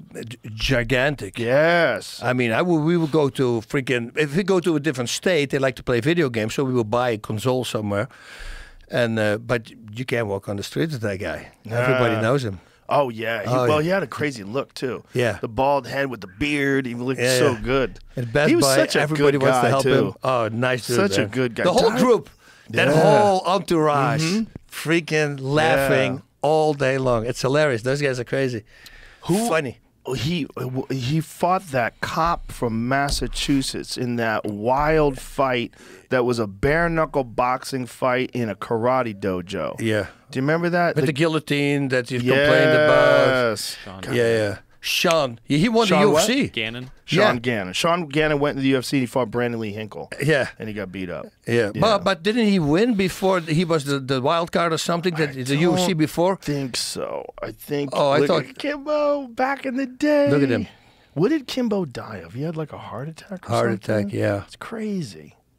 Because he was pretty young. He was in his 40s, right? Yeah, so this was a brawl. Yeah. And this is back when Kimbo was the man. Everybody was terrified of Kimbo. But Sean Gannon, who was an MMA fighter, was also a cop and was just fucking incredibly tough and had wild cardio and really knew how to, like, extend himself in, like, a real war. And this was a crazy fight. The Look end at of the it. face. The end of it. He dazed him. Yeah. Sean Gannon's, at the end of this, his face was like completely hematoma. Yeah, so he got this guillotine. And there they was said no they chokes. couldn't fight in the ground. No, there were no but chokes they didn't allowed. say anything about standing up. There was like a lot of dispute about Yep. whether or not that was okay. Why are they blurring out the back of his shirt? Probably they're middle blurring fingers or out, something. logos that they probably got in trouble for airing. Probably. Yeah, once you're So they watching let Whoop this Ass go. TV. So this guy goes in. Look at this. Kimbo's people they're trying to separate this because there's like some dispute as to whether or not a standing guillotine constitutes grappling. You know, so then Kimbo gets him on the ground. Now Kimbo's violating the rules because he's trying to ground and pound him. And Sean pushes him off. Sean gets back up to his feet, and then they go back to war. And so they were giving them 30 counts, not a 10 count, but a 30 count. Because at one point in time, oh, look at that liver shot. Oh, that was nice. That was yeah. a nice liver shot. And especially because he's southpaw, it's a long one. Yeah. Bill Spence does that. You can see it. He's hurting from it. He's trying to shake it off. Yep. Again. Yeah, there it is. There it is. There Yep. you go. It's the liver. The Bas Rutten special. Boop, boop, boop. Yeah. And so this fight went on for, shit, I don't know how many minutes. But Yeah, a it long was time. Fucking crazy. And the pace. Yeah, and so like when he knocks him down, he drops him, and so Kimbo goes down, and then they start the count. They separate him. They pulled Sean off of him. There's a lot of people involved in this. And then they give Kimbo like 30 seconds. To get back Like, up. look how long they give it. Play this out. So they separate him. 17, 18, 19, 20, 21. Oh, look, Sean's face is so Jeez. fucked up, they're blurring his face. Look how fucked up his face is. And he gets back up. Oh, come on. Yeah. Yeah, it was over. It was over. Crazy. The early days, Those man. were the days. See, if Kimbo was around now in bare knuckle boxing, he'd have a place. That would have been his freaking jam. Oh yeah. Well, it's interesting. Houston Alexander's made a resurgence. Oh wow. Houston Alexander's And he's won doing great too, right? four fights in bare knuckle boxing, and I think he's 50. Jeez. He's a fucking savage, and he's 51. a radio DJ. He just won. 51, sorry. 51. 51 years old. Houston Look at him. Alexander, man. Whew. When Houston Alexander burst onto the scene in the UFC, he was starching people. 51-year-old Houston Alexander survives brutal rib roasting, remains undefeated in bare knuckle boxing. Incredible. And Houston, when he first fought in the UFC, God, what was his first fight? Was it who did he fight? It says he knocked out Keith Jardine in That's 2007. right. Pull that fight up. Houston Alexander versus Keith Jardine. Because Houston Alexander was all fucking... And this is 2007. Think of that. Yeah. Think of that. 16 years ago. Yeah. He's fighting MMA, and when nobody had known him, nobody knew who he was, and he was a radio DJ. And everybody was like, look at this guy. Like, all jacked and muscular, but fucking incredible power. I mean... Oh. Yeah, and he got tested, too, in that fight. Yeah, but in the clinch, look at his power. Wow, nice. I like that. Oh, the uppercut. This was a big, big upset at the time. Oh, I remember this. Yeah, I remember that. Bro, Houston Alexander was the Yeah, fucking man. Yeah. He fought Kimbo in the UFC. They had like a decision fight, but it was a crazy war. Look at that. Houston motherfucking Alexander. We have kids. a problem. Woo! That's been used too many times. Yeah. When your name is Houston. Look at that. Look how jacked he was. Yeah. Woo! And amazing. He looks the guy from the actor. Common. In John Wick. He's Common. He's a rapper. Yeah, oh, yeah. In John Wick 3. Yeah. Or 2. Yeah, John Wick 2. Yeah. Houston Alexander. Yeah. 51 years old. I Still love throwing that. down. Yeah. Crazy. Yeah, some He's people, man. basically my age. Bare knuckle boxing and winning. Look at that. Amazing. Still a bad motherfucker. Houston Alexander remains undefeated in bare knuckle boxing. Man. That's amazing. Yo Romero. Yeah. Oh, Joe Romero. Still Look at that elite. Guy. No one knows how old he is. Yeah. Because he was born in Cuba. He might be 100 years old. Well, the coca leaves. But that guy, boy, the fucking athleticism that guy had. Everybody that fought him said hitting him is like hitting metal. Yeah. And they all say he's using it. It's always clean. I love that. Well, he was a part of the Cuban program. And so This sounds really no one freaking- really knows what they did with him when he was young. Oh, for real? Yes. Here's the thing. I've told the story before. Unfortunately, I'll tell it again for other people who haven't heard it. He fought for the UFC, and then they brought him to a doctor. He had a fractured orbital, and they brought him to a doctor, and the doctor calls the UFC and goes, "Where did you get this guy?" And he goes, "Yeah, he's amazing, right?" He goes, No, you don't understand. I've never seen a human being like this." He goes, "The tendons in his eye are 3 times larger than normal." He goes, "And his orbital fracture has already started healing." He goes, "This is insane." Yeah. Who knows what the fuck they did over there in Cuba? Because I think they took some pages out of the Russians, like when they created Alexander Karelin. Yeah. Because Karelin, This is a freaking animal too. Karelin, there's a photo in my gym out there of Karelin, and I put that photo up just to remind me of what a pussy I am. Yeah. Because it's Karelin with his teeth gritting, and he's lifting this guy up in the air. Find that photo of Karelin, because it's fucking wild. That photo. I have a giant photo of that in the gym out there. Look at that motherfucker. Yeah, it's scary. He was like 6'2", 300 pounds, and he moved like a cat. Yeah. And he was famous for hoisting people up in the air and fucking slamming them on the ground. People would lay flat on the floor, and he would still Yeah. suplex him. Go to Alexander Karelin highlight. Yeah, because they were just Terrified. His wrestling was so different because he was killing you with the ground. Yeah. He was smashing you into the ground. He was basically beating you up with the ground. Yeah. Everybody else was trying to wrestle. though. He was Look at trying this. to pound you into the ground. I mean, undefeated up until he fought at Rulon Gardner. Look at this. The athleticism that this guy had. It was crazy. Look at the size of that freaking Ivan motherfucker. Drago. By the way, the idea that he's clean is just shut the fuck up. Just stop. Just let that all go. Who cares? Just look what's possible. Look what's possible with Russian science and technique. Obviously, the technique was stellar too, but the training, the discipline, everything. Yeah. And this guy was a motherfucker, dude. Look at that. Boom! And these are 270-pound men. Yeah. Big men. Heavyweights. And he was so fucking terrifying.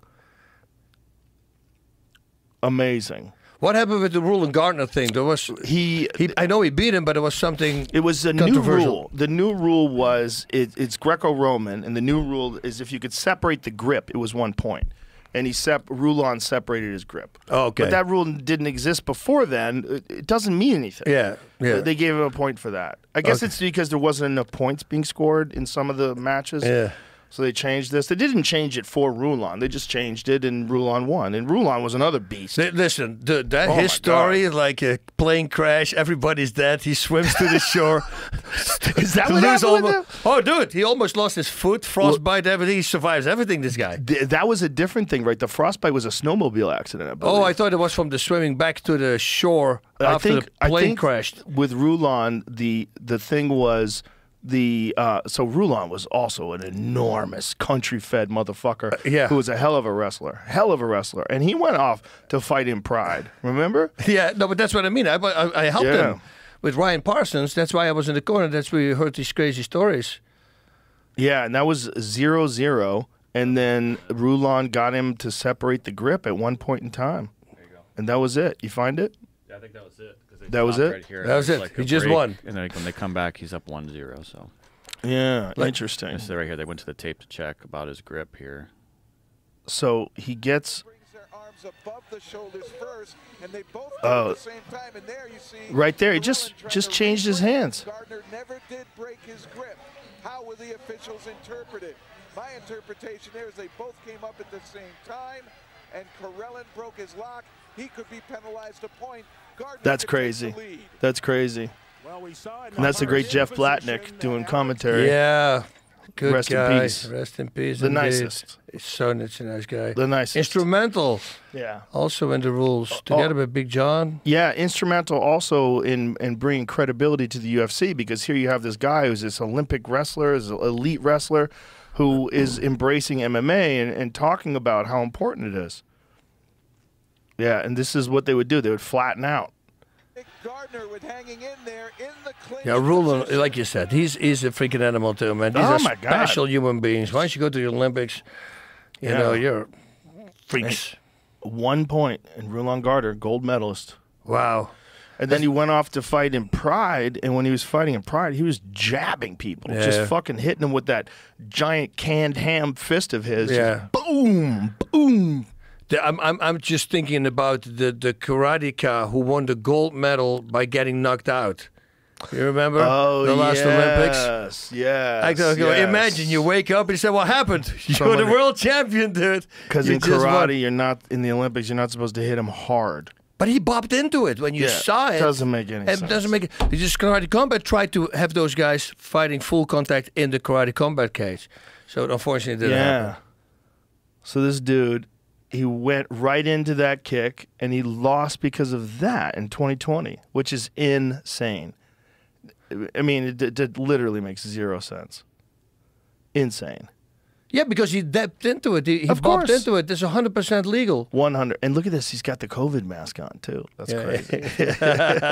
Remember that crap? We're never going to forget those stupid masks. Oh, I was so happy we didn't do that with our gym. Yeah, that's I just taped everything off. Yeah. And then we just let everybody go on the inside, on the backside. And not one had COVID. Well, everybody's rolling in the gym. Everybody's doing, just be freaking healthy. We were lied to. Yeah, it wasn't something that was terrifying and dangerous to fit people. It just wasn't. Yep. It was dangerous to people that already had comorbidities. 94% of the people that died had some massive comorbidity. Yep. Multiple comorbidities for some of them. It was a strange time, and obviously there was a lot of Monday morning quarterbacking going on right now. If you go and try to think about what should have been done or shouldn't have been done, but most people that were healthy should have been left alone. That's it, especially with the ventilator stuff. There's a lot of people died there. Oh, that was another report that just came out. Yeah, the ventilators, the people that died in the ventilators died from the ventilators. A giant percentage of them.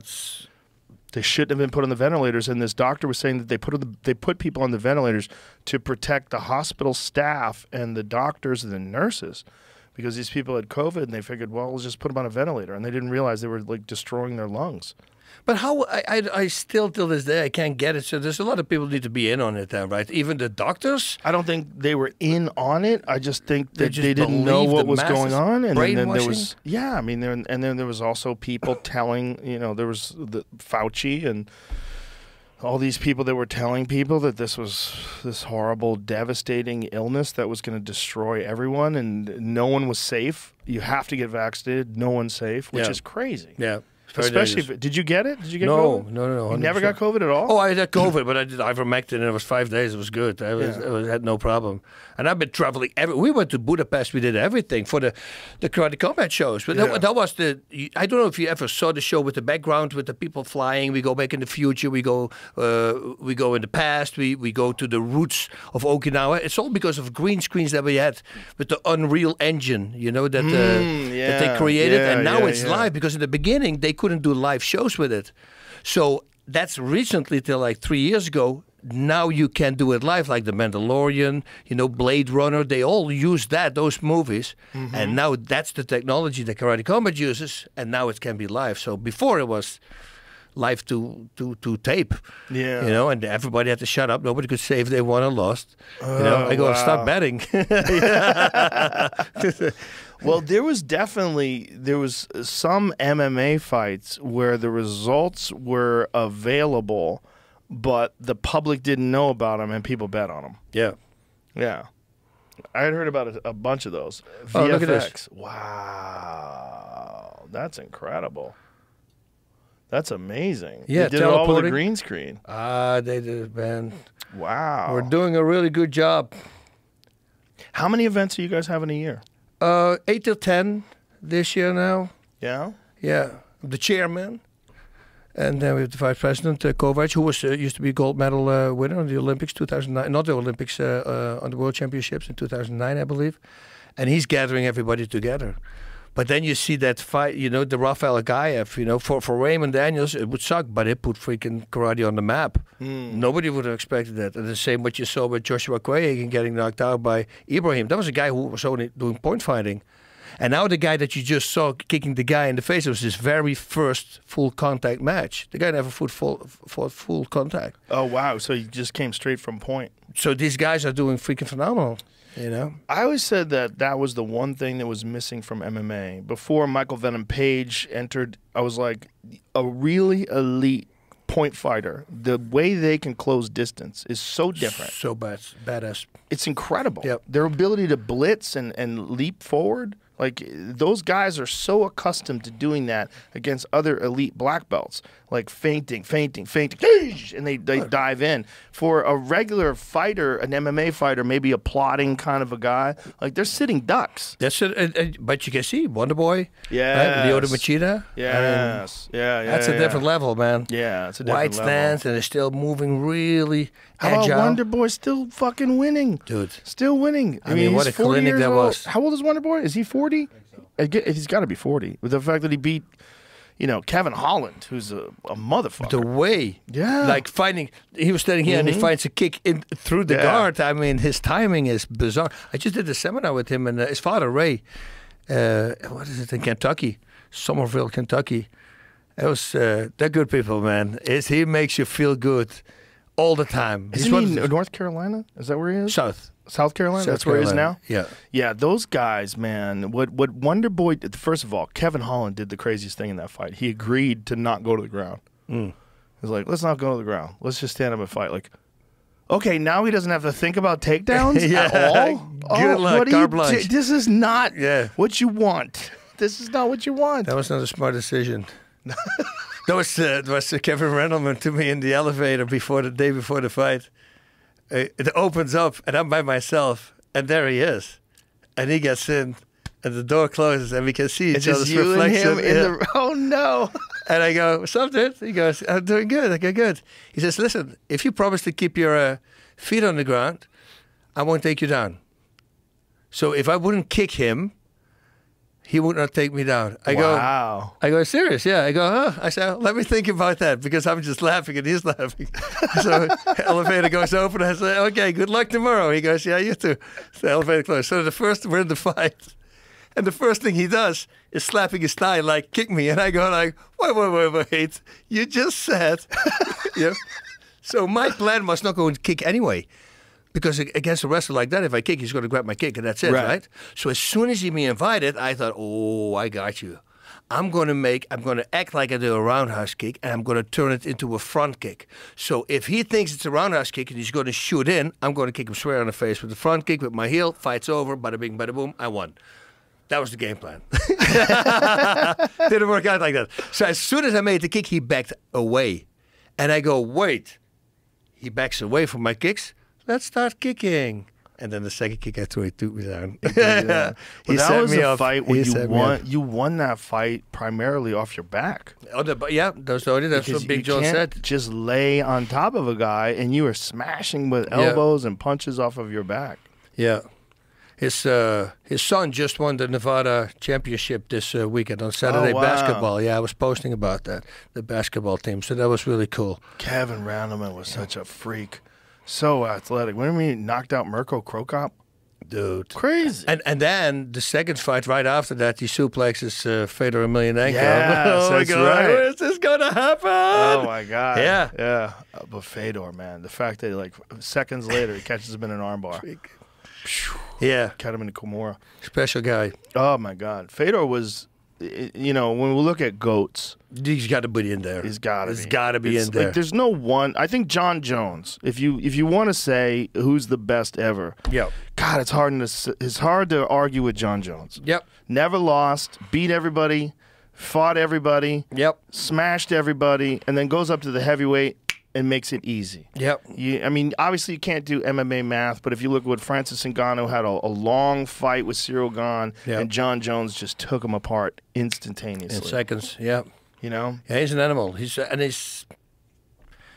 super talented. This is a guy that if he stays straight, like on everything, also the outside fighting, right. it's going to be very hard to beat. He's got no patterns. Right. He doesn't have any pattern. It's constantly switching. It's like hard to figure a guy like that out. I was training him. I was interviewing him before a fight in Albuquerque, and they flew me over for Inside MMA. And he says, what are you doing afterwards? I said, I go to the hotel. I'm going to eat something. He says, man, can you train me for an hour? I go, sure. Yeah, I would love that. So we're on the focus mitts, and I let him hit a 4-shot, and he goes, dude. I say, go faster. You're faster than this. He goes, pa. I said, dude, go fast.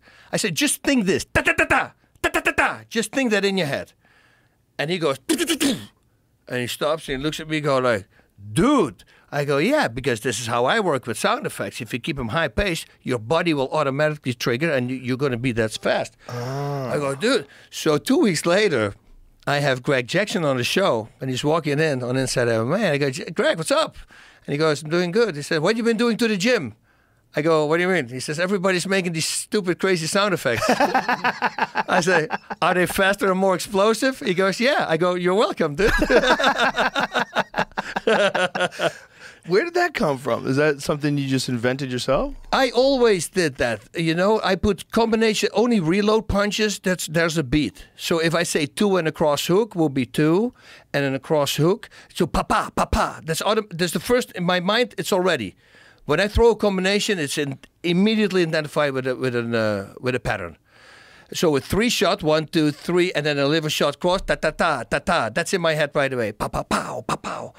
And I always been doing that somehow. It's really weird. I got this crazy student. He's the lead actor of Night Agent. Did you hear about that new show on Netflix? It broke the top 5 of highest viewers ever from the top 5. So it's big. Gabriel Basso is his name. And he's a great actor. Was in Hillbilly Elegy. He was one of the main guys there. The story was about him. But anyway, this guy is a freak. Like, he trained 2.5 months with us. Yes, he had some experience before, but when you give him instructions, he immediately does it. And like Kevin James is like one of those guys. But then this one is like, when I came home, my wife said, how is he? I go, he's me, but way better than me. And the way he hits, the first time I told him, when I saw him, I say, if you get in a street fight, do not hit the person in the head. You're going to kill a guy. I mean, that's how hard he hits. 185, he jacks my arms up. It's like bizarre. You know, but listening to instructions immediately does everything you say. So he's on a movie set for 10 weeks, and he calls me. He says, hey, I'm going to be home in between before I start shooting the movie, the Netflix show. I have like 10 days. I want to fight. Have you been training? He says, a little bit on the back. I go, you sure you want to do that? I say, I just want to know how it feels. I go, okay, so let me make some phone calls. So I make a phone call. I got in contact with George Francis. He's owning a Thai boxing company. And we find a guy for him. He's 7'1". He's a tall guy, 6'5". And I say, you want to do that? He goes, yeah, sure. I go, and they're already asking me, are you sure? Because he never fought. I said, listen, man, the guy is a freak, but I don't know how he's going to perform under pressure, but that's always the big question mark. But it looks to me, since he's an actor and since you know he's dealing with pressure the whole time, I think it's going to be okay. But you never know. But I think it will be okay. Oh, there's him. You keep talking. This is the fight. This is the fight. Yeah. So he comes up with this song. The ta ta ta ta ta ta ta ta ta ta ta. The Athletic Commission lady goes like, "That's a stupid song." And he goes, "Hey!" While he's walking up, "Hey, that's my song. Don't talk bad about my song." He's like completely like whatever. Just very relaxed. Yeah, and I tell him, I said, "What do?" I say, "Go left hook to the head and a cross to the body." Boom. There's the liver shot starts. This is the very first time that he fought, right? So I stand and want you to throw a left hook to the head, who's undefeated, 7-0, left hook, and then he throws a left hook with a cross to the body. And he comes from a movie set. He didn't train a lick. You got to know that as well, right? I mean, he hasn't been sparring. And in the second day training, he broke his hand. Or he hurt his hand. Now, I wanted the cross to the body. It's coming, boom.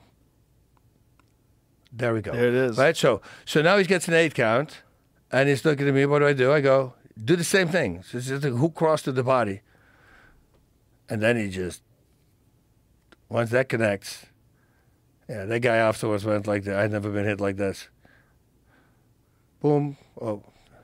It is funny how some people just have natural power. It's very weird, isn't it? Yeah, but also without, like I said, without training, never been in there, just wanted to do this. I go, dude, are you sure? And then his right hand, he hurts on the second day of training, which, by the way, he had only 7 days. There he goes. Yeah, this is it. Wow. Just across to the body. Power's a strange thing. It's like you either have it or you do not have it. He just did that. I just saw him post yesterday something. They have these bars that you grab with the fingers. You know, those flat things you have to pull up. 86 kilos he lifted. Jesus. So it's just with grip strength. It's flat, the bar, right? So, What is that, like 190 pounds? What is it? What is 86 kilos? Yeah, that's around that. 190. Jesus Christ. That's crazy, right? That's crazy. He just does it. And then he's a drummer, and a crazy drummer. Then he's an artist. He makes drawings. Well, his agency gets a phone call from some art gallery saying that he could be the next big thing. Wow. You know, like, so he's just a guy who could do anything. he can do anything. Wow. Yeah. There's people like that out there.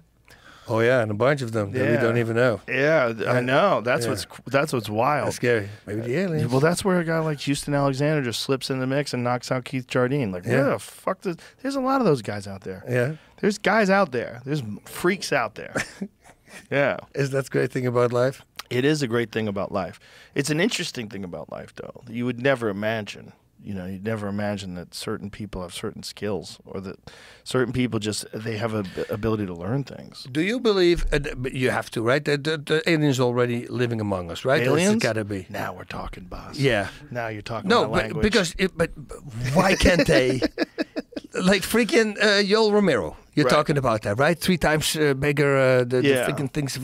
I don't think he's an alien. I think no. But I mean, he's a product of a sports program that's very elite. No, I mean, also there's genetics, there's incredible training, there's a lot going on, but I don't think the aliens are even remotely interested in No, I'm not saying that, but there's got to be, if they live among us, there's got to be freaks, right? But they cannot expose themselves. Because, right? Because otherwise everybody would know. Maybe that's John Jones' secret. Maybe he's an alien. Yeah, God knows. Maybe Mighty Mouse is an alien too. Yeah. I don't think so. I think, I think if there are aliens amongst us, they're watching us to make sure we don't blow ourselves up. That's 100%, yeah. Especially, but that's why they hang out at the nuclear sites a lot, right? Yeah, I've had so many conversations with people that are Ryan Graves. That was a nice interview. Very interesting, right? But the cool thing was, because that's when I put it together with Mr. Kaku that you had also, but they were talking about when they would arrive, the aliens were already waiting for them. They knew exactly where they were going to go. And I go, that's quantum computers. He was talking about that there's no more secrets. Yes. You see, so they're already way ahead. I mean, if they're just 1,000 years more advanced than us, just 1,000. Yeah. It's impossible to understand what they're capable of. And now maybe 1,000,000 years. Imagine if they're 1,000,000 years more advanced. Yeah. No, that's what I tell people. Like our age, I saw our TV change from black and white to color. Yes. From 12 channels, you have to press the button and it turned orange, like click, click, yes. 12 buttons. That was it. Remote control. Oh my God. And then we would go out, was pretty much a universal. We would go to other people on the outside, they're watching TV and we would change the channel. And we thought it was hilarious. And I started getting the TV. I mean, and then the phones and the cell phones. I remember the first time there was an answering machine. I was like, this is the craziest thing. Yeah. You can call someone and leave a message. Yeah. This is nuts. I had a voice dialer. Those things you say home, and then you hold it against the phone, you go, and then it would call. Oh, yeah. My buddies go like, oh my God. I said, they're going to have this in phones. You watch. He goes, no. I go, they're going to be phones without a wire, 100%. I said, they're going to have this in there. I guarantee you that. It has to be. Now it's... It's crazy. What we're experiencing now is probably the biggest change in human civilization that the world has ever seen. And it's happening right in front of us, just with the internet and then with social media and smartphones and all these things that have happened since, the early 1990s to what we're experiencing now. I remember when I first came to Hollywood in 1994, I got a computer. My friend Robbie took me to CompUSA. Remember CompUSA? I remember, yep. And I had a computer and a dial-up modem. It was a 14.4 modem. Yeah. Took forever just to download text. Oh. Just to watch text. Yeah. But I was like, this is insane. This is insane. We had the Commodore 64. 64 stood for 64,000 kilobytes. That was it. Yeah. Played everything on it. Freaking Tetris. Yeah. There's not even a picture on the freaking phone right now. I know. It's nothing. It's crazy. It's crazy. You know, I remember in also 94, 95, I was, Maurice Smith was fighting for Pancras, and we came in his hotel room, and he had speakers in every corner, and he had a computer. And I go, what's that? He goes, it's a computer. He says, it's going to be now in 10 years, it's going to be the biggest thing ever. I go, that thing? He goes, just mark my words. Wow. He was right. He was right. He was right. He had speakers in his hotel room? Yeah, he had like connected speakers, like in every corner he had a speaker, so he had a good sound system in his hotel room. Yeah, it's funny. You know what I had? Pellet guns with targets everywhere. That's my hotel room. Pellet guns? Oh yeah, in Japan you can buy these Glock. When I traveled to Holland, they stop me and they go, Bas, you put them. He says, this is the real one. And they put my Glock 17 next to it. I go, okay, yeah. A little close. Exactly the same. Especially because it's ceramic. It's like plastic, you know. So Yeah. But I was really good with that because they always ask me, why did you learn how to shoot? I go, that's literally it. In Japan, I would just shoot little targets. We would shoot each other on the street, the guys, the fighters. We were only allowed to shoot each other and below the waist, Oh, you know? God. But you imagine they Below play the waist, video shooting games and they go, yourself in the pong, dick pong. with a pellet gun? Oh, yeah. Those are fucking powerful, too, man. Those were okay. They were like little plastic balls. Did you see the guy, the samurai guy on, what is it? Stanley Superhumans? You saw the show, right? Where they shoot a pellet gun at him and he, with a samurai sword, he cuts it in half.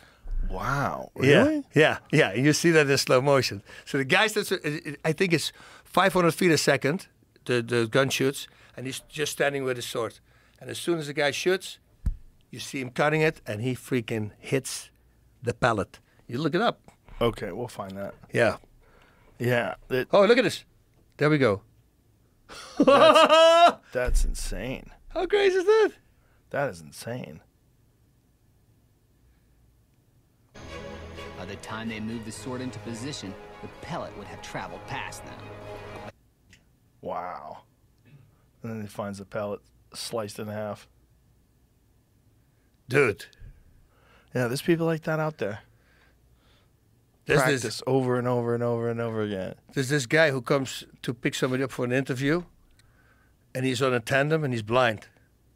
What? And he picks the interviewee up, the Stanley Superhumans. You go, oh, yeah. He uses, echolocation. Yeah. And they bring him to a different city, so he doesn't know anything. They put him like in the front of a phone booth. And I'm not talking a phone booth. You open up and you see the phone. He goes, that's a phone. I go, okay. That's a car. That's a trash can. That's a smaller car. Wow. Yeah, just by making sounds. Dude, so people out there, man, I love that kind of stuff. Putting plates to your head. Did you see that? A ceramic, anything. Doesn't matter. Doesn't need to be metal, wood. With his mind, he can grab anything and attach it to his head. What? Yeah, it's also Stan Lee's. How? And he said his mind will trap it, and then he does with ceramic plates. It sticks to his freaking forehead. It's not a trick? It's not a trick. No, this scientists are literally going after him.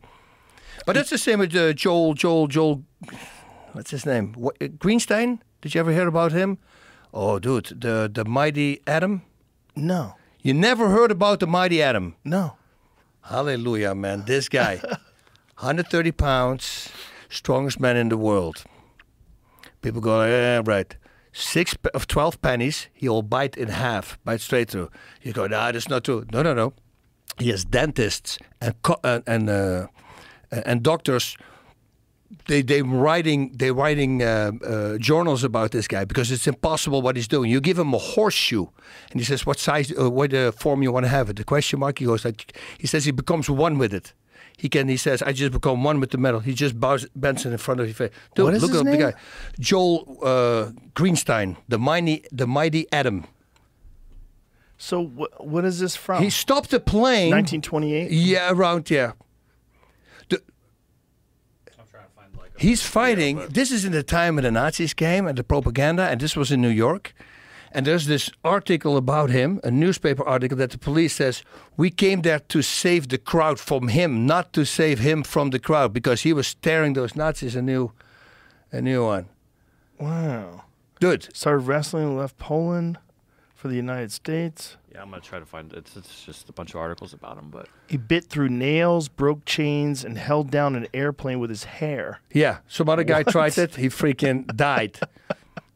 He was assaulted by 6 men, sent them all to the hospital. Single-handedly beat up 20 Nazi sympathizers. Wow.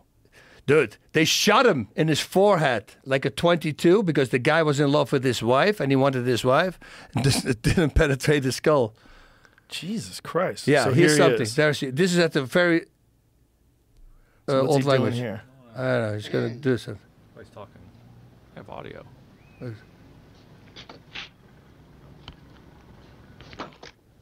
I think the nail is to the lumber. Let's examine it. Oh, he used his hand to put the nail in wood. Whoa. Watch this. So he's bending nails with his teeth. He bites through him. Look. What the fuck? Dude, I read his book. Exactly the same as I said. Clean living. No smoking. No alcohol. No squandering your life. Nights by playing cards in stuffy rooms. And keep oxygen out of your lungs. And inhale monoxide and dioxide. And get cancer of the lungs and also weak heart and heart attack and kaput. Whoa. Weird. Strange. Dude, his book, it's insanity. You go like, there's no way this is possible. And they go to a dentist and he checks out his teeth. And while he's doing it, he bites the metal thing that he's in his mouth, bites it in half. And the guy writes about that. What are you going to do against a guy like that? Eh? 135 pounds. Well, there's people that are just built different, right? Yeah. I mean, you've got to think. There's guys with big noses, little noses, guys with little dicks, giant dicks. People that are built different. Yeah. There's a big spectrum of how people are built. Yeah. That's I what like how you go from noses to dicks. That's what it is, right? It's like big brains, small brains. Some people's brains work great. Some people's brains are just like they're dog shit. Yeah. I mean, it's a weird thing, going back to power, like why people have power. Like you can't predict. Like you can get a guy who's like first day of classes and you have him hit a heavy bag and you just go, Jesus Christ, what the fuck is he doing? How can he do it? And then you have someone who looks athletic and you have them do it and they just can't generate any power. Yeah. It's very strange. You saw that guy who goes dressed up as the maintenance guy to these big gyms, and he's like a world champion powerlifting, but he dresses up like he's a guy who just works there. No. And he starts telling, oh, this is hilarious. These bodybuilders, these big giant guys, he says, you do it wrong. You should do it like this. They go, dude, you work here, man. Look at me. Look at this muscle. And then the little guy just start bench pressing with their weight. Watch this guy. That little guy? Yeah, I've seen the videos on Instagram. Oh, so he's wearing that outfit to kind of hide his physique. Heavy life, Yeah, like, yeah. These guys. For abs training, Yes, you can actually do it. What's up, guys? Welcome to my channel. There's this, Anatoly on YouTube. I didn't know he had a big YouTube channel. I've just seen. Oh, he does, yeah. Okay. So he's a big-time powerlifter. Oh, yeah. And there's nobody stronger in the world than powerlifters. Just doing those cleans and presses and look at this. the full body exercises. Look at the guy. It does a few times. And he's doing it with slides on. It's fine. Oh, that's hilarious. He'll tell people their form's bad and stuff. It's my favorite. Yeah. He's doing hammer curls with 100-pound dumbbells. Look at that guy. Look how the bar is bending. That's insane. Anatoly on YouTube. He's got 16 million views. Oh, Jesus. Oh, on that video, yeah. Jesus. 1.86 million subscribers and 16 million views on that video. That's nuts. See guys That's like funny. that. Yeah, there's guys out there. Yeah. Yeah. And you got to watch out. Because Yeah. you haven't been fighting as well. Yeah. And then you're making a statement against the wrong guy, right? Chris Horodesky. Imagine that guy on the street. Right. Hey, babyface. You want to I go? know. Right. Right. Horodesky was, this is a perfect example, Yep. right? He was such a cute guy. He went to the International Fight League. Remember that organization? I was one of the coaches there. Yeah. Sean Tompkins, he said, watch him. and he fought a guy from Hansel Gracie's team. And I go, dude, he's a kid. He says, just watch it. He was like 18 at the time, right? Oh, yeah. And he just annihilates the guy. Became an instant favorite because the baby face, you know. Mm-hmm. It's like, but just a freaking killer. When you see a guy like that, you wonder, like he was so young when he fought in the UFC. Yeah. I wonder, like, maybe if he got in the amateurs longer, maybe if, you know, they said, like, one of the problems with joining something like the UFC is that you are in with the elite of the elite. And if you keep winning, you can only win so many times before you're going to fight someone who's a motherfucker. And if you're 20 years old, unless you're John Jones, who fights Shogun for his, you know, he's 22 years old. He wins the world title, becomes the youngest ever UFC champion. But that's so rare. That's one. So many guys get ruined. Yep. Because they weren't really quite ready for that level. And unlike boxing, where they'll, like, get you ready for that by exposing you to different styles, exposing you to, you know, this guy's long and lanky, this guy's a body puncher.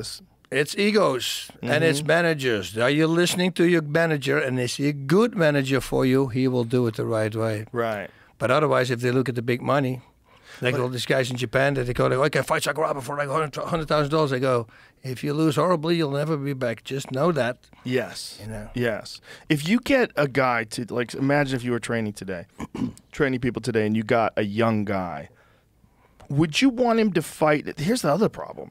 If you want him to fight in other organizations, boy, there's some murderers in these other organizations that people don't even know about. Yeah. These assassins. Like, I'm sure the PFL has them. I know Bellator has them. I know ONE FC has them. Yep. I mean, there's some stone cold killers over there.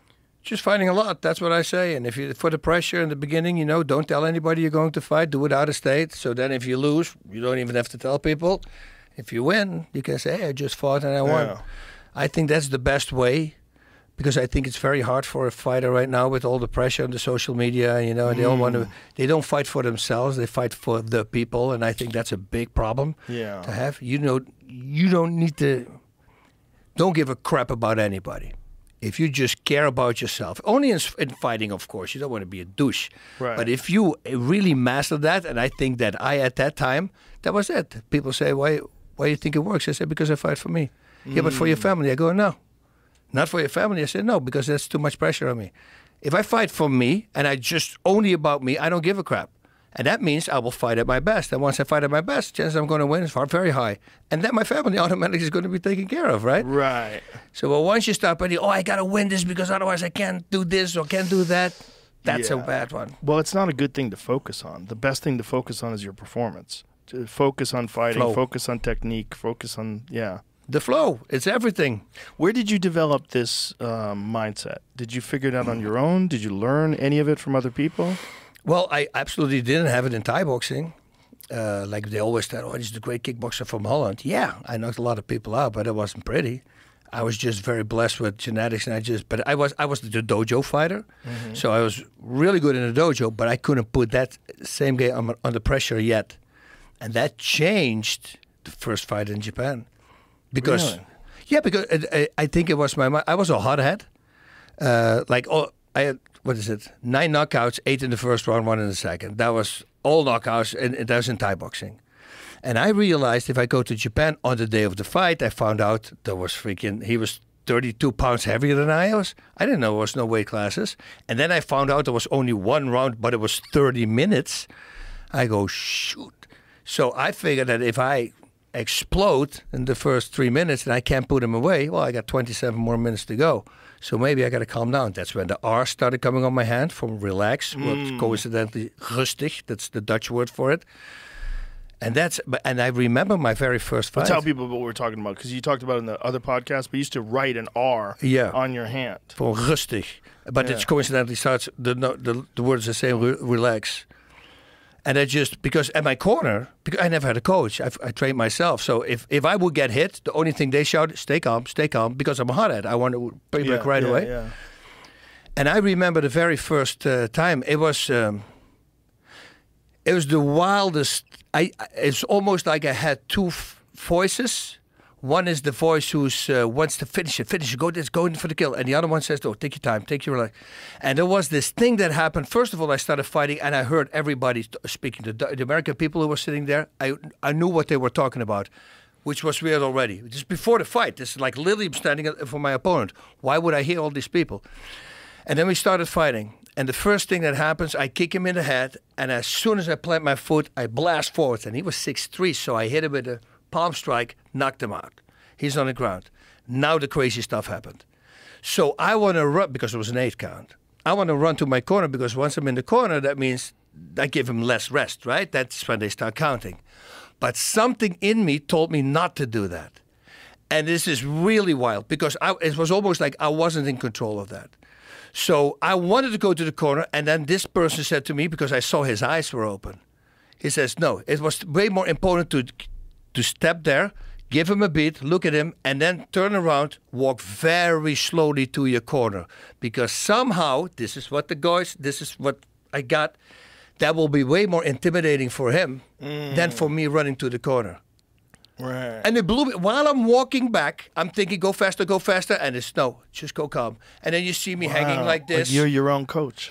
It was the wildest, crazy. It was flicking all over the place. And then that one person, whoever it was, said today, stay calm, we're just relaxed. And I'm thinking, you see me hanging like nothing. It's all an act. If you pull the fight up, it's like, because I want to run to the corner, and then I just look at him, give him a beat, and I walk very slow. But like I'm saying, there was this inner thing going on. It was just bizarre. Yeah. And that was it. And then from that moment on, every fight, I was like, wow. I even felt better than in training, because everything would slow down. It was an experience. It's interesting how sometimes a very high-pressure moment will open up like a new level of your ability. That's it. Yeah. The bubble. That's what I call it. I'm in the bubble, and it's like I only allow the things that want to come in, I allow. And for the rest that I don't need, I'm not. It's the most peaceful feeling, and now I know why. I read the Stolen Focus book from Johan Hari. That's a really good book about, and he says, it's because in fighting my mind would be calm, because my ADD, I'm all over the place. I have 6 conversations going on while I'm talking to you. I mean, it's very hard to control. But in fighting or in training really hard sparring, it's completely, that's gone. I got one focus. Because if I don't focus, I'm going to get knocked out. So fighting to me was always a very comfort thing to do. It was so relaxed, because peace finally in my head. And yeah, that's it. And then I used the ADD just for my workouts to go crazier and crazier. But then again, it's great to have, but once you stop fighting, that's the trap, right? Now we're going to replace that good feeling, and it's probably alcohol or drugs, and that's when everybody goes down, including me. Yeah. For so many fighters, it's very difficult to find your identity after your fight, because for fighting is your whole thing. That's the only thing. Everything. It's everything. And the only thing also, that's the problem. You don't branch out. Or you have other fighters who start already branching out before they're a champion. I say, don't do that. Focus on that first, because everything else will, once you start losing, they will be gone. Yes. You need first, what made you really good? Focus on that. And once that career is over, go to the next career. I'm not saying like when I came to America, I started acting within 3 months. I started taking acting classes because I knew eventually I was going to need that. You see, so I thought maybe it's better to be prepared for that. But just didn't say it to anybody. Yeah. The transition is very hard for almost everybody. Because fighting requires so much of you. I mean, especially you're fighting in the UFC, you're training probably at least twice a day. You're involved in recovery. You're monitoring your food. You're doing all sorts of different things to try to keep your body healthy, massage and saunas and all that jazz. And then it's over. Yep. And then you're 35, 36 years old, and you realize I can't do this anymore. What am I going to do? Yep. What do I do? And it's one of the things I admire the most about Khabib. He just said, "That's it. I'm done. I'm at the top of the game. My mother doesn't want me to fight anymore." Yep. Good for him. Amazing. Yep. Undefeated. Just says, "I'm done. That's it." And he could be the only one in 50 years from now who did that.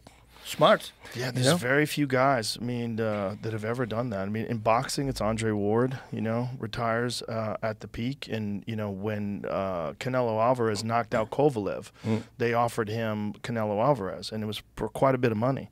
And Andre Ward, who's a brilliant man, said, I think I serve boxing better by retiring. Good for him. By staying retired, being a commentator. Smart man. He's a guy that fought most of his career with one arm. Do you know the story about Andre Ward? Andre Ward tore his shoulder apart when he was very young, and they didn't do surgery on it. And so because they didn't do surgery on it, it never got better. And so he didn't get surgery until he was a world champion. And his shoulder was fucked up. Like, he really beat everybody. Carl Froch, he beat all those guys with one arm. Jeez. Just fucking left hooks and jabs, and he occasionally threw a right hand, but his shoulder was so fucked up. I think one of his major tendons was detached. So, like, the shoulder was, like, barely there. Sort of like T.J. Dillashaw in his last fight. T.J. Dillashaw's had fucked up shoulders forever. Yeah, for a long time. Forever. Yeah. Yeah, but you think his opponents didn't know at all? That was the best kept secret? I don't think people knew. You see, that's because it's important. Because if people would know, you see how that changes the game immediately. Yes. Yeah. But it's wild how that goes. You see, just by knowing that. But then again, you have other people like freaking Ronda Rousey that, what's she going to do? Armbar me? Yeah.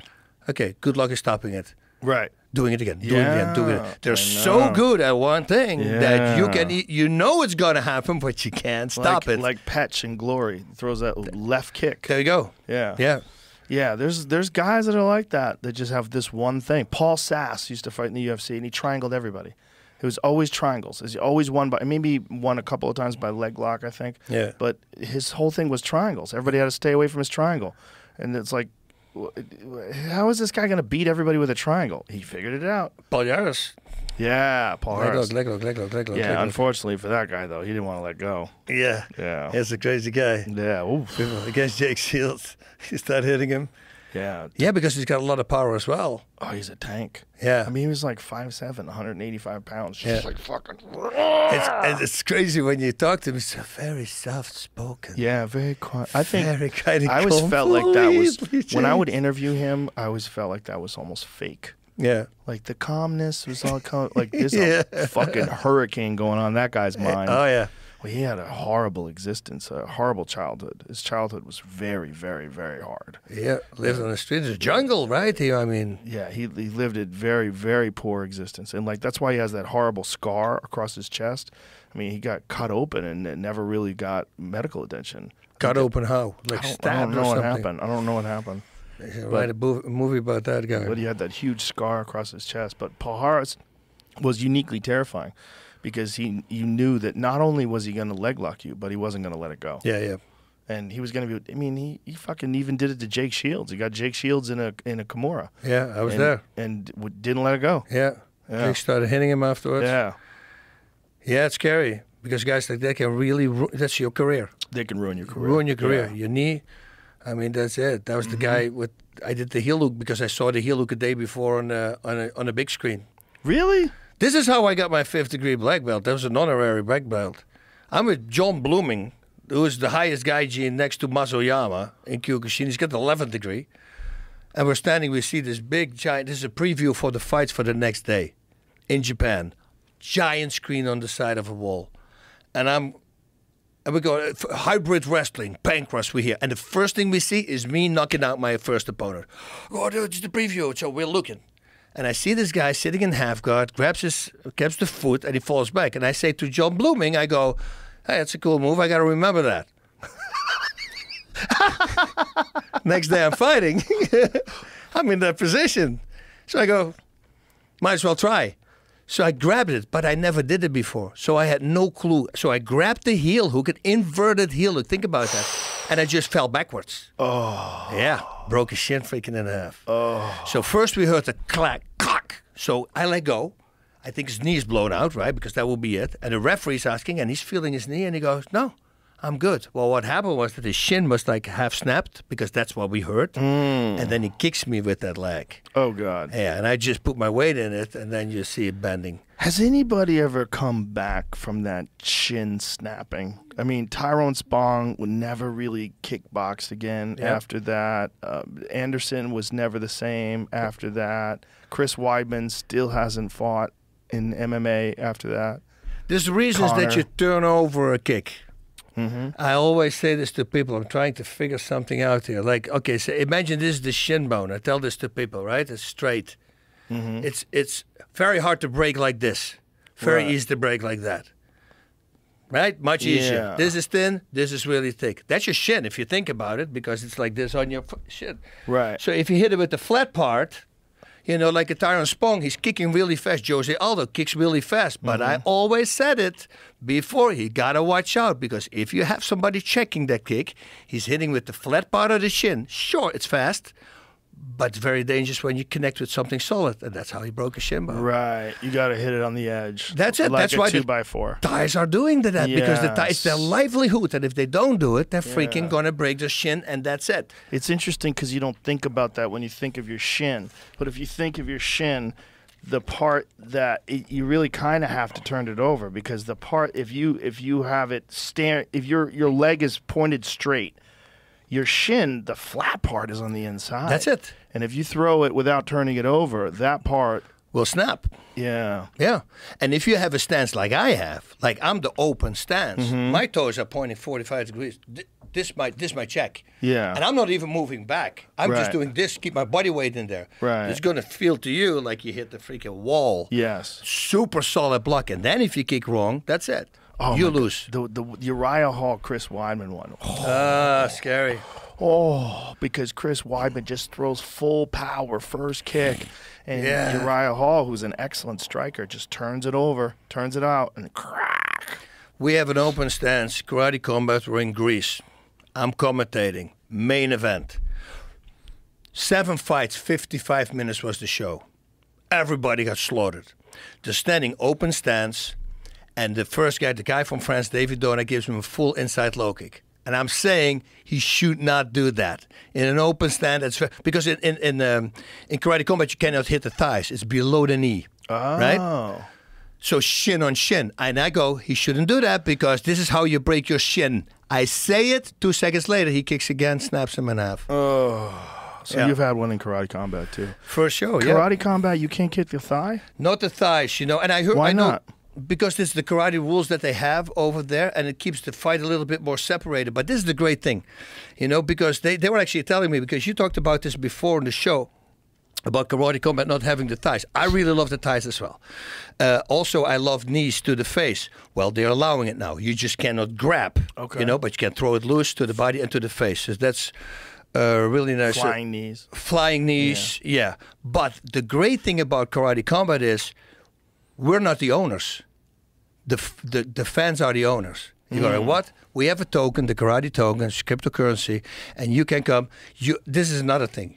It's up gaming, we call it. You cannot lose. Wait. You cannot lose. You put your tokens on a fighter. If that particular fighter wins, 90% of those tokens go to you. 10% actually goes to the fighter as well. So they try to get a lot of... Oh, it's really cool. Nice. I like that a lot. Oh, I love it, you know. And if you lose, you don't lose your tokens.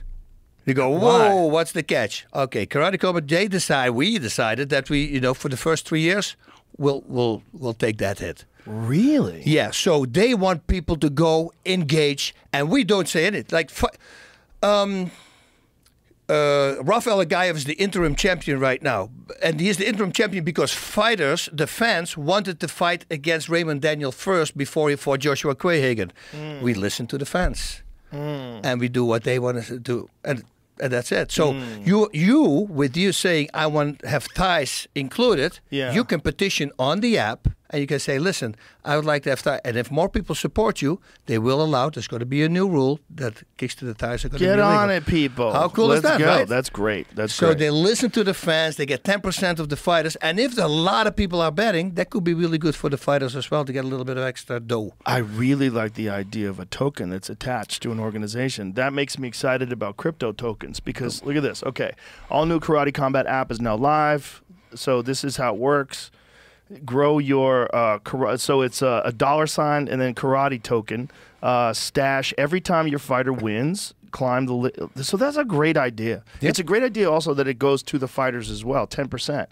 If the UFC implemented something like that, I think that would be very successful. I think it's a very, very good idea. I think so too. Probably one of the most unique ideas that I've heard in a long time, and an implementation of crypto token that I think is fantastic. It's the Wall I like Street that. guys who started this organization, and then in the beginning they had just study groups to find out who's the most, and they realized that the Conor McGregor, like 2 out of 10 people would know him instead of 10 out of 10. Then they realized Dragon Ball Z, 10 out of 10 would know that in that age group. And they go like, wait a minute, if we start combining the two, this is how they literally did that stuff. And then they say, hey, what if we do cryptocurrency and we can engage him on the app? And boom, we got Dave in there. Dave is super...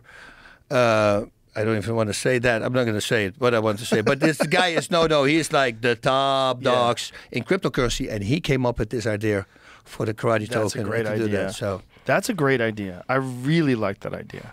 Because if a lot of people are gambling on him and they're winning money, like when Israel Adesanya fought Alex Pereira, I think Drake bet like $1 million on him, something crazy, and won. Wouldn't it be nice? Wouldn't it be nice What about the odds at Israel? the second time?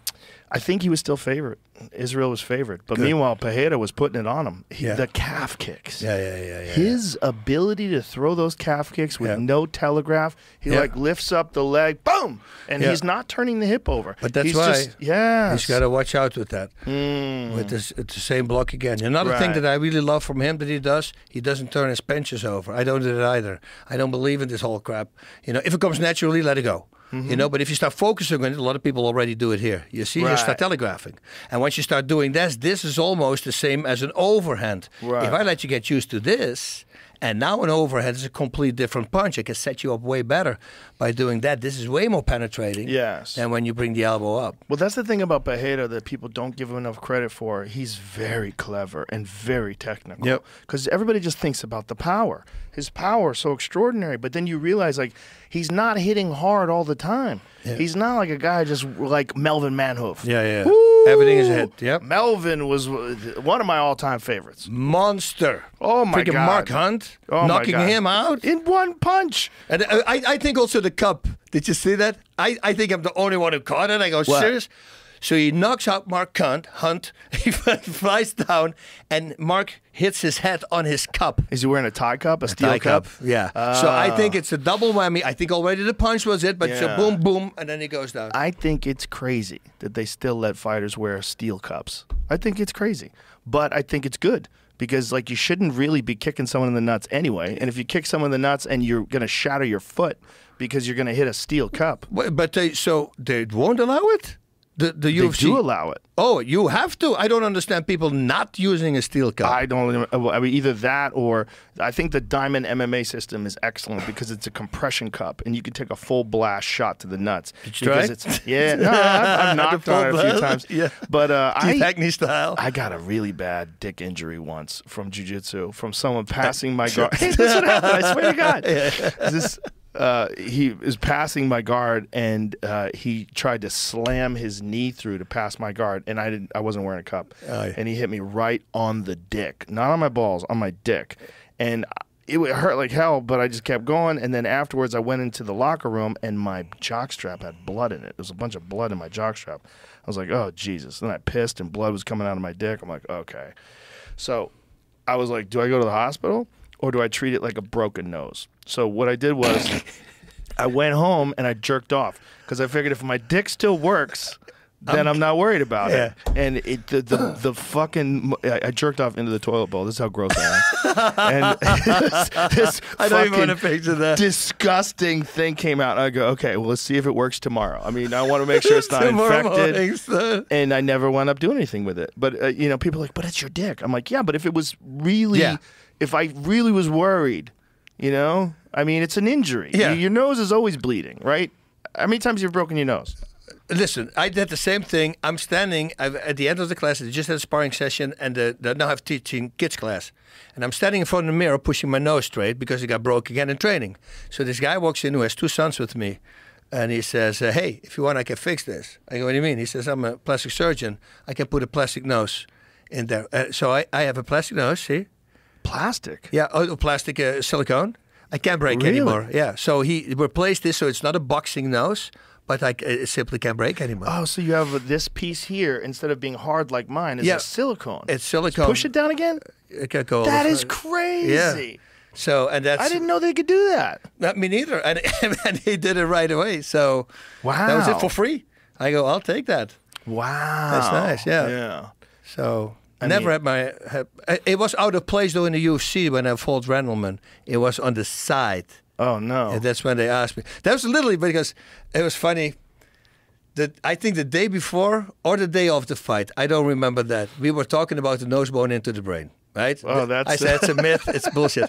But then a friend of mine says to me, if your nose is already broken, then it might happen, right? So this is in my head. So now, Bas, your nose is broke. And then you say... I look at Big John. I say, "Do you believe that nose bone into the brain thing?" He wrote that in his book. That's hilarious. And he goes, "No." I say, "Oh, fuck it, all right." Yeah, I was always, man, if I hit you right in the nose, it'd go right in your brain. No, but it's the people, they always say, "Oh, I'd like to die in a cage." Not me. Yeah. I like my life. I'm very happy living. You know, I don't want to die. If there's a reason of a possibility I might die, nope, I'm not going to do it. I'm not going to take the risk. Why would I? Yeah, why would you? So many people in the UFC. I mean, Justin Gaethje just got his nose fixed. He had a deviated septum, and his you think? Oh, God. But his nose was so closed off. When he would talk, you would hear it like this. Yeah, he would talk like that. You could hear that his nose was always stuffed up. And there's so many fighters that you hear him talk, and that was me till I was 40. And I finally got a deviated septum operation. They cleaned out my nose and oh my God. Oh my God, yeah. Oh, it was amazing. Yeah. I used to go to yoga class, and the guy was like, you got to breathe out of your nose. I'm like, I can't. He's like, you can. I go, no, I can't. I can't. My nose is done. It's like this, just like the inside of my nose was like cauliflower ear. Yeah. The same kind of shit, because if you get it broken enough, the blood pools up and it calcifies. Yeah. So the doctor had to clean it out, and he showed me all the shit that he cleaned out of my nose after it was over. It's like a little cup filled with just fucking horrible shit that was inside my... But afterwards, oh my God. Freedom. It's like almost like your Tesla. Anybody who needs that, please listen to me. Get it done. Get it done. Get your deviated septum fixed. I know, 6 weeks, I know. But 6 weeks later, I was rolling. I was training again. It goes like fast. But it was just the difference. My cardio was up by 10%, like immediately. Oh, immediately. Yeah, yeah. Immediately. Everything becomes better. Calmness. I could nerves, smell. calm down. I couldn't smell shit. You could fart in my face. I didn't know what was going on. Yeah, and with food, that's a problem, kind of. Oh, with food, it's a real problem. Yeah, it if you can taste smell as the good. wine. I had that one time for like a couple of months. You couldn't smell anything. You could blow smoke in my face. Whatever. And then you don't taste the steaks, no nothing. The red wine sauce, nothing. The wines. Oh, this is a very expensive bottle of wine. They don't give it to me. It's a waste. I mean, yeah, just give me the alcohol. What percentage is that? Double that. Bring it back. Yeah, man. The nose thing is such a problem because noses are so vulnerable. It's such a soft, stupid thing to have that right in the middle of your face where you're getting hit all the time. But it's in training. It's in training. I never had it in fighting. Well, Randleman. But Randleman's punches, he was hitting me and sliding over my face. So he hit it completely out of the socket. You know, that wasn't good. And another thing that wasn't good is that I lost a contact. I have bad eyes, like -5.5. Like, if I'm sitting in front of you and you look down, your face is straight, you look down, I can't tell. You know, so I was always wearing contacts in the fight. And then one eye, I lost the contact, and then the other eye was filled up with blood. And then I'm upside down the whole time on my back, swallowing the blood. That's why you see me in the corner. I try to throw up blood the up. blood. You know, I was swallowing my own blood. That was making me nauseous. Yeah. It's just annoying. Yeah, it's not good. But, you know, when you look back on your career, Bas, like you were, in my opinion, you were the first guy that I ever saw that was like a very high-level striker that was entering into MMA. Because a lot of MMA striking in the early days was kind of, or the Orlando Veit was good, but he was very small. Yeah. Very small. He was like 180 pounds, and he's fighting these, like, he fought Remco Pardew. Remember that fight? Oh, yeah, of course. I know both these guys. I trained with both of them. Remco got him in side control and just... Freaking elbow, freaking... You were the first guy, like, especially the Kosaka fight. Pull up that fight. Pull up when Bas Rutten made his debut. Because they had put a lot of pressure on you, too. Because the poster of the UFC for that event was the greatest martial artist alive. Yeah, and I said they messed up right there. I told them specifically the greatest looking. El Guapo. They pulled the word looking Yeah, off. man. I had that poster for the longest time. I don't know what the fuck ever happened with it. next UFC heavyweight Yeah, man. It was just your face. Yeah. The poster of that UFC event was just your face. It was badass. Yes. This is Bas. Look at this puppy. So for me, this is UFC 18. And this was, Jesus, I don't think I was working for the UFC anymore. I worked for the UFC for UFC 12 to probably like 16 or something like that. 98? Yeah. I think by 98 I was already done because they were, because I never was there for one of your fights, was I? Nope. I only watched it on television, but I remember watching you fight. I was like, oh, this is exciting. Because this was the first time we saw like a real elite striker. And again, I have to tell people, you couldn't even fucking spar. You couldn't wrestle before this fight because you had a fucked up neck. And Tyoshi Kosaka was an elite guy. He trained with Maurice Smith. He was a very, very good guy. But this final, right here, this final barrage, when you won your UFC debut, I mean, that to me as an MMA fan and as a martial artist was very exciting. Oh, I had so much because John put it in his book as well. I walked back to the corner after the first round, and I knew I was getting behind because I couldn't do any takedown defense because of the ground was hard for me because of my neck. And then while I'm walking up, I see the worried look on the guys' faces, and I said, don't worry about it, I got him. I say, you just shout when I have 1 minute left, and I'll knock him out. And I turn around, and Big John stands here with a smile on his face. So he turns around, and he's like shaking his head. He just heard me say. And then you go to the fight, he goes, 1 minute! And 10 seconds later, I knocked him out. And then Big John gave me his shirt. Oh, wow. He goes, dude, that was the wildest thing. So he gave me the shirt that he was wearing in the cage afterwards. That's the picture. That's the Look poster, at that. yeah. Is this the next UFC heavyweight champion? Yeah, that was cool. Look at that. Make that a little bit bigger so I can read it. What is it? What does it say underneath it? Look at that. Bas Rutten. The world's greatest martial artist. Yeah. Look at that. No man. pressure. Live on pay-per-view. That was a big deal, man. The weigh-in was in the that hotel was your room. debut. Yeah. Oh, the weigh-in was in the hotel room. Yeah. Those weigh-ins were just ridiculous. Yeah. And also, the drug testing was ridiculous. Oh, too. shoot. Yeah. It was none what of that. drug testing? Yeah, it was nothing. It was nothing. It Yeah. was crazy. What a fucking career you had, though, man. I what love a it. career. You're such an important part of MMA history. Huge, huge part. I'm very happy everybody's coming to me. They always say the same thing, you know, what if you could have fought now? And I go, I'm completely happy. You know why? Because all the champions you're going to get now, that's good. We're in the pioneer section. That means that can only be a certain group. It can never get bigger. Yes. We were the guys who started it. I said, that will be forever there. 5,000 years from now, we started the thing. Yes. That's cool. I enjoy that. Yes. Yeah, I mean, you were a very, very important part of MMA history. Again, because you were the first, like, really elite striker. In the UFC, when you saw guys who were good strikers, who were solid guys, but you were a cut above. And it was a very exciting time. And it was also the time where you're sorting all this out. You have to realize if you go back to UFC 18, people were still sorting out what's effective, what's not effective. Oh yeah. There's Mark Coleman came along, and all of a sudden everybody wanted to be 265 pounds because he was taking everybody down, smashing Headbutts. everybody. And holding the hands and start headbutting the crap out of people. Yeah. Headbutts were legal. Yep. Yes. Yeah. Jesus. Headbutts. No gloves. When Mark Coleman fought Dan Severn, the first UFC in UFC 12. No gloves. No gloves. Yeah. You know, they just taped up the base of the hand to keep your hand together if it broke. Dude, the story that I heard, because I talked to Ken, of course, because first time when I was fighting in Japan, it was September. And Ken was talking to me that he was going to do this crazy thing. Ken Shamrock. Ken Shamrock. I go, dude, because I was in November, and this was in September. And he went, did this thing, and then afterwards I talked to him. He said it was hilarious. There was a moment in time that everybody was sitting backstage and they were watching the fights, and everybody was expecting that any moment now the promoter could come in and would say, okay, you're going to lose, you're going to win, you know, because they still thought it could be fixed, because otherwise it's too crazy. And then they saw Gerard Cadeau kicking the teeth out from the sumo guy, and they go like, it's real, you know. that was a reality check right there in the dressing room. He said you saw everybody's demeanor changed at the moment that happened.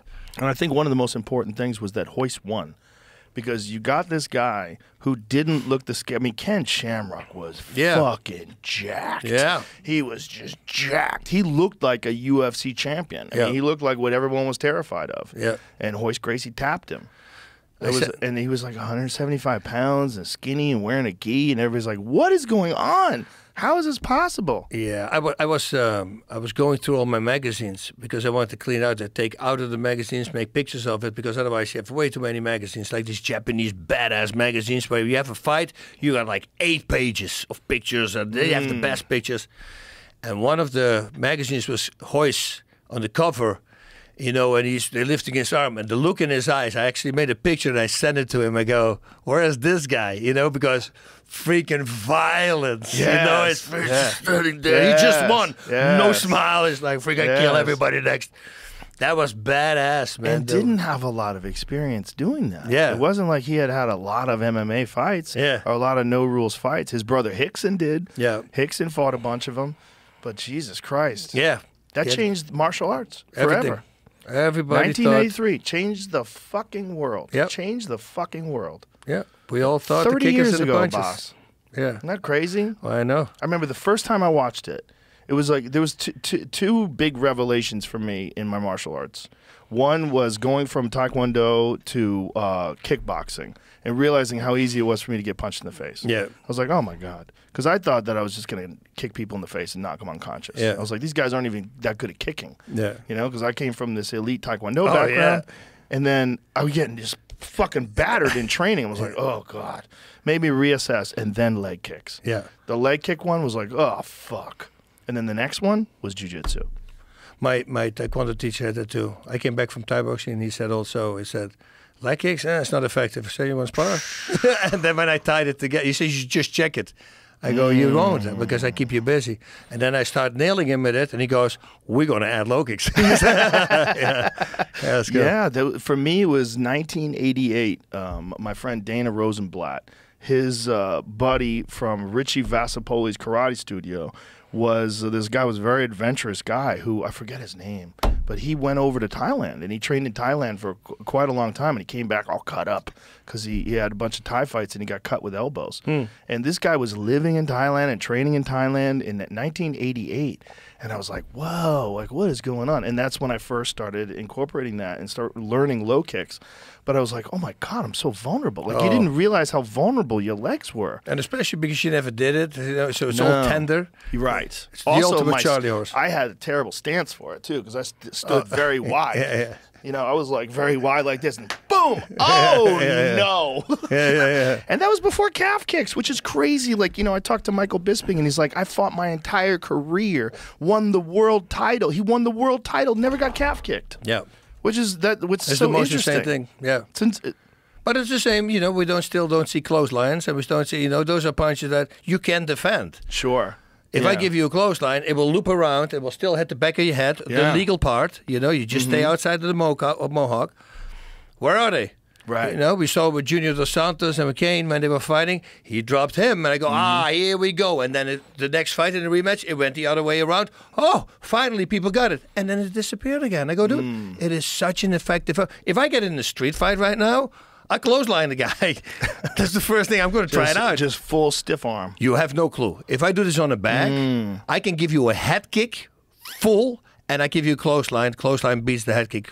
Really? If I hit the back, you'll see the whole back fold around my arm. Really? It's bizarre. It's really bizarre. You can be in full defense. It'll go around, bonk, hits the back of your head. How come no one's doing that? No clue. Completely illegal. Maybe that's the next thing. Maybe they're going to learn it from this. I hope so. Because I never think of that, but there is a lot of power in that. But the one thing, don't stretch your arm, because if you hyperextend, you know, so it's better so you to want to miss have a slight bend. Yeah, slight bend, and I hit with this part. Dude, if you see me doing this on the back, it's a very scary thing. Yeah. I want to see. We got a bag. Yeah, well, we'll do it. Okay. Yeah. I want to film it. I'll film it to show everybody afterwards. Yeah. But yeah, whatever here's another one that really never made it into the UFC, but it has been in other organizations, is axe kicks. There's this one gentleman, I forget his name. Andy Hoog. Oh, of course. Andy Hoog. Of course, Andy Hoog. I mean, Andy Hoog was the master at it. He was, oh my God, those K1 days. Oh, to this so day. good. Yeah, we just saw it. How the fuck? Explain this. How does Pride go from 90,000 seats, Saitama Super Arena, to there's nothing like that over there in Japan now? Like, how did it just go away? That's once they realized that the mafia was associated with it. Yeah, Mike isn't that crazy? Bernardo. That's Mike. Oh yeah, he was a great guy. He killed himself, dude. Mike Bernardo did. Yeah, poor guy. He was. I liked him a lot. Boom! Look at that. Yeah, he's. Andy, look at it. Boom! Mirko Krokop. Yeah. Donk. Yeah, Andy Hoog was the master of the axe kick. It's just so flexible. It's just there's one guy who fights in the UFC. Excuse me, and fights in MMA. I've messaged him back and forth. I apologize to him. I just get too many messages. But there was a video of him KOing somebody with an axe kick. I'm like, oh, well, there you go. He was like this elite Taekwondo guy, then started training in MMA and just has this crazy axe kick. And you just don't expect it. Yeah. You know? But nobody does. Especially if you're fighting someone and they're standing southpaw and they have that right shoulder forward and he brings it around the outside so you don't even see it until it's too late. Yeah. So you're standing like this. You don't see it until it's, oh, Jesus Christ. Coming and then down. boom. Yeah. And then it slams down. If it's with the heel, anywhere, collarbones. Oh, yeah. I mean, everything is going to snap. But this dude is really good at the face. See if we can find it.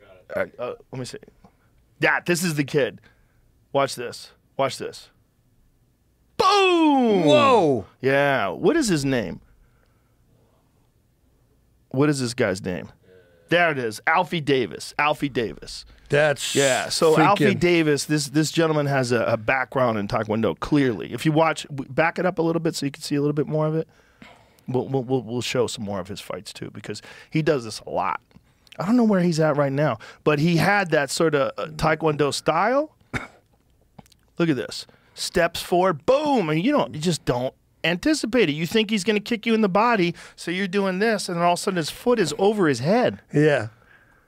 See if there's more videos of him. Incredible. Is there more of those? It's the same one, yeah.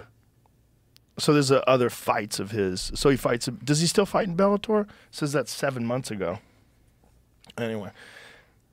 So watching these guys that have these extraordinary kicking skills, as long as they learn the other stuff. But the thing is about learning the other stuff. It's everything. Yeah. It's everything. You know, with me, last lost by Ken. Knee barred me. And that was it. I go like, okay, I'm either going to learn this freaking game or I'm going to stop. This is stupid, you know. I might win the title, but then if somebody submits you, I'm losing it again. It makes no sense. It's my job. And I found one training partner. And we just started rolling 2 or 3 times a day. I won my next 8 fights by submission after my last loss. They were like, what the heck is going on? I flipped it around. One with submission control, the other one all finishes, 7. Do you think that's what you call ADHD or obsessive, whatever it is? Like 100%. Yep, I focus on that. Like with me, if I want something, I want it now. If I can't have it now, it will be happening tomorrow. I'll do everything in my power to master whatever I need to master in the shortest amount of time. And I will sacrifice everything for it. That was always my thing. You know, like my stamina, you know, I was a severe asthma patient. I always carried an inhaler with me. So I didn't want to get tired. So it was my weakness. And then I realized, wait a minute, why don't I brainwash myself? And I started doing it. I started getting tired, and I was quitting. Go, no, I love this. I love this. I want to get more tired, and I kept on hitting. And then I slowly, and I'm telling you, like within 3-4 weeks, now I suddenly wanted it, and that changed my whole. That's when I started really bringing training to the next level. Then I realized, oh, if I can do it with that, I should be able to do this with everything. You know, that's when I start toughening up and, you know, all these things, shin calcification, all that stuff. I never focused on that. But then I go, like, hey, why not? You know, if everything is strong and it feels better, it's for your opponent, it's going to feel much stronger. So let's start working on that. And then that was it. What did you do for shin calcification? Just kicking a bag. But we had I have to say this, we had a bag with regular sand in it. Mm-hmm. So then the lower you kick it, so what I would do, I will put a measuring tape around it. So I knew the exact place to spot. Yeah. And I will kick that for like the next 10 days only there. And then only when I felt it's okay, I would do it one line below it, like literally this. And I would start kicking that. First of all, great for my aiming, you know.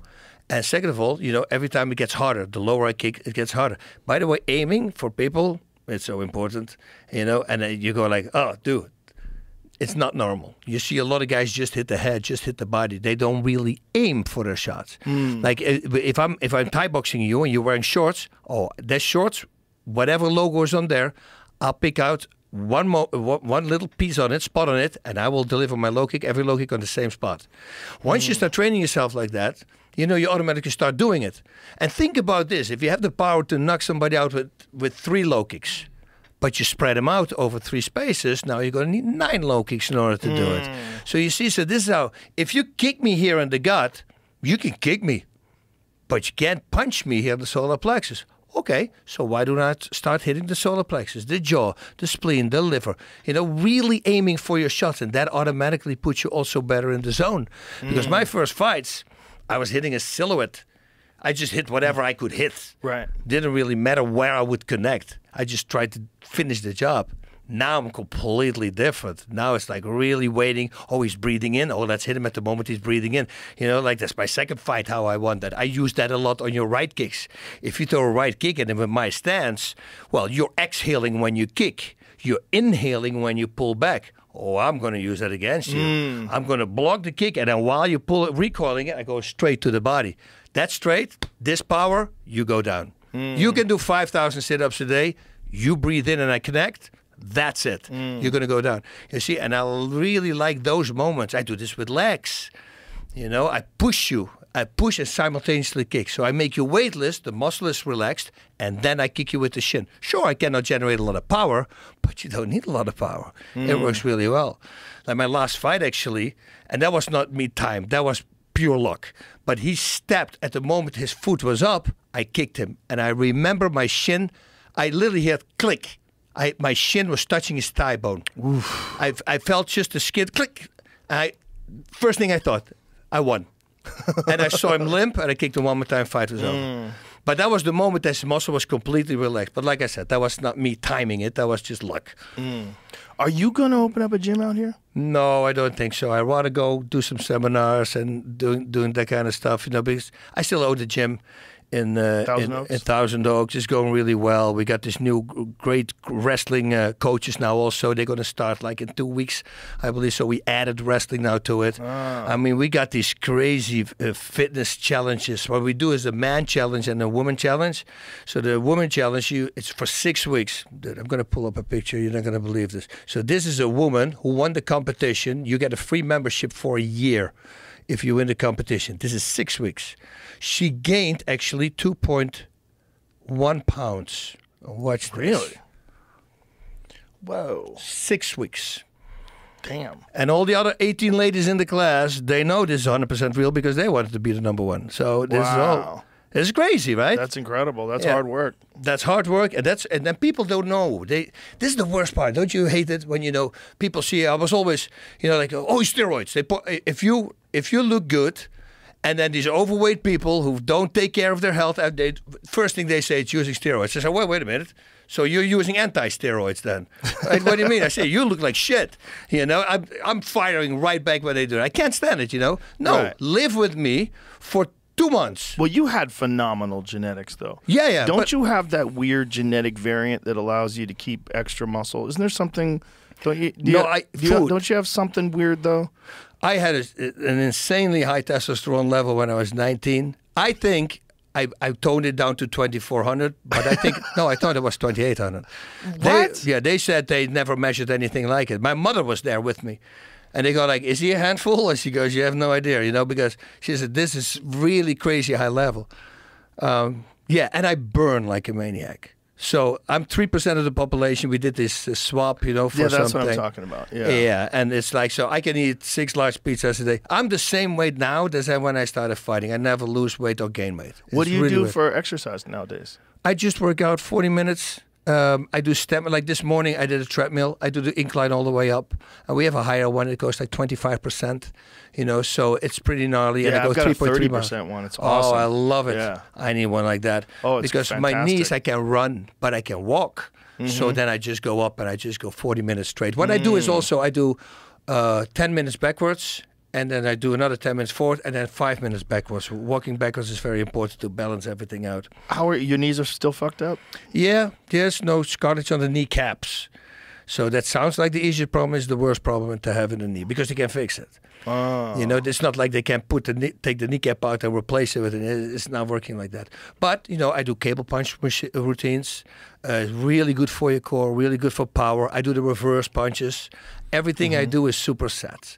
So I do 10 exercises. I do 20 repetitions minimum, all 4 sets, 32 minutes. People go, there's no way. Yeah, but I don't take a rest. That's why I like to do supersets. I'm resting, this muscle group is resting while I'm training this one. So you're training strength, but you're also training conditioning. Always. Yeah. Because that's in my head now. For what if something happens on the street? It's always good to have a little bit of gas in the tank. So that's what I do. And I just watch my food. But like crazy, I eat 2.5 pounds of sweet potatoes. That's my breakfast. That's just that. 2.5 pounds of sweet potatoes? Yeah. And then, and just that. No water, no salt, no nothing on it, just that. Then I have these shakes, these crazy carnivore shakes that I have. They're like 125 carbs a shake. I eat those a couple a day, drink them in between because they just keep burning. Wow. Yeah, it's crazy. But how old are you now? 58.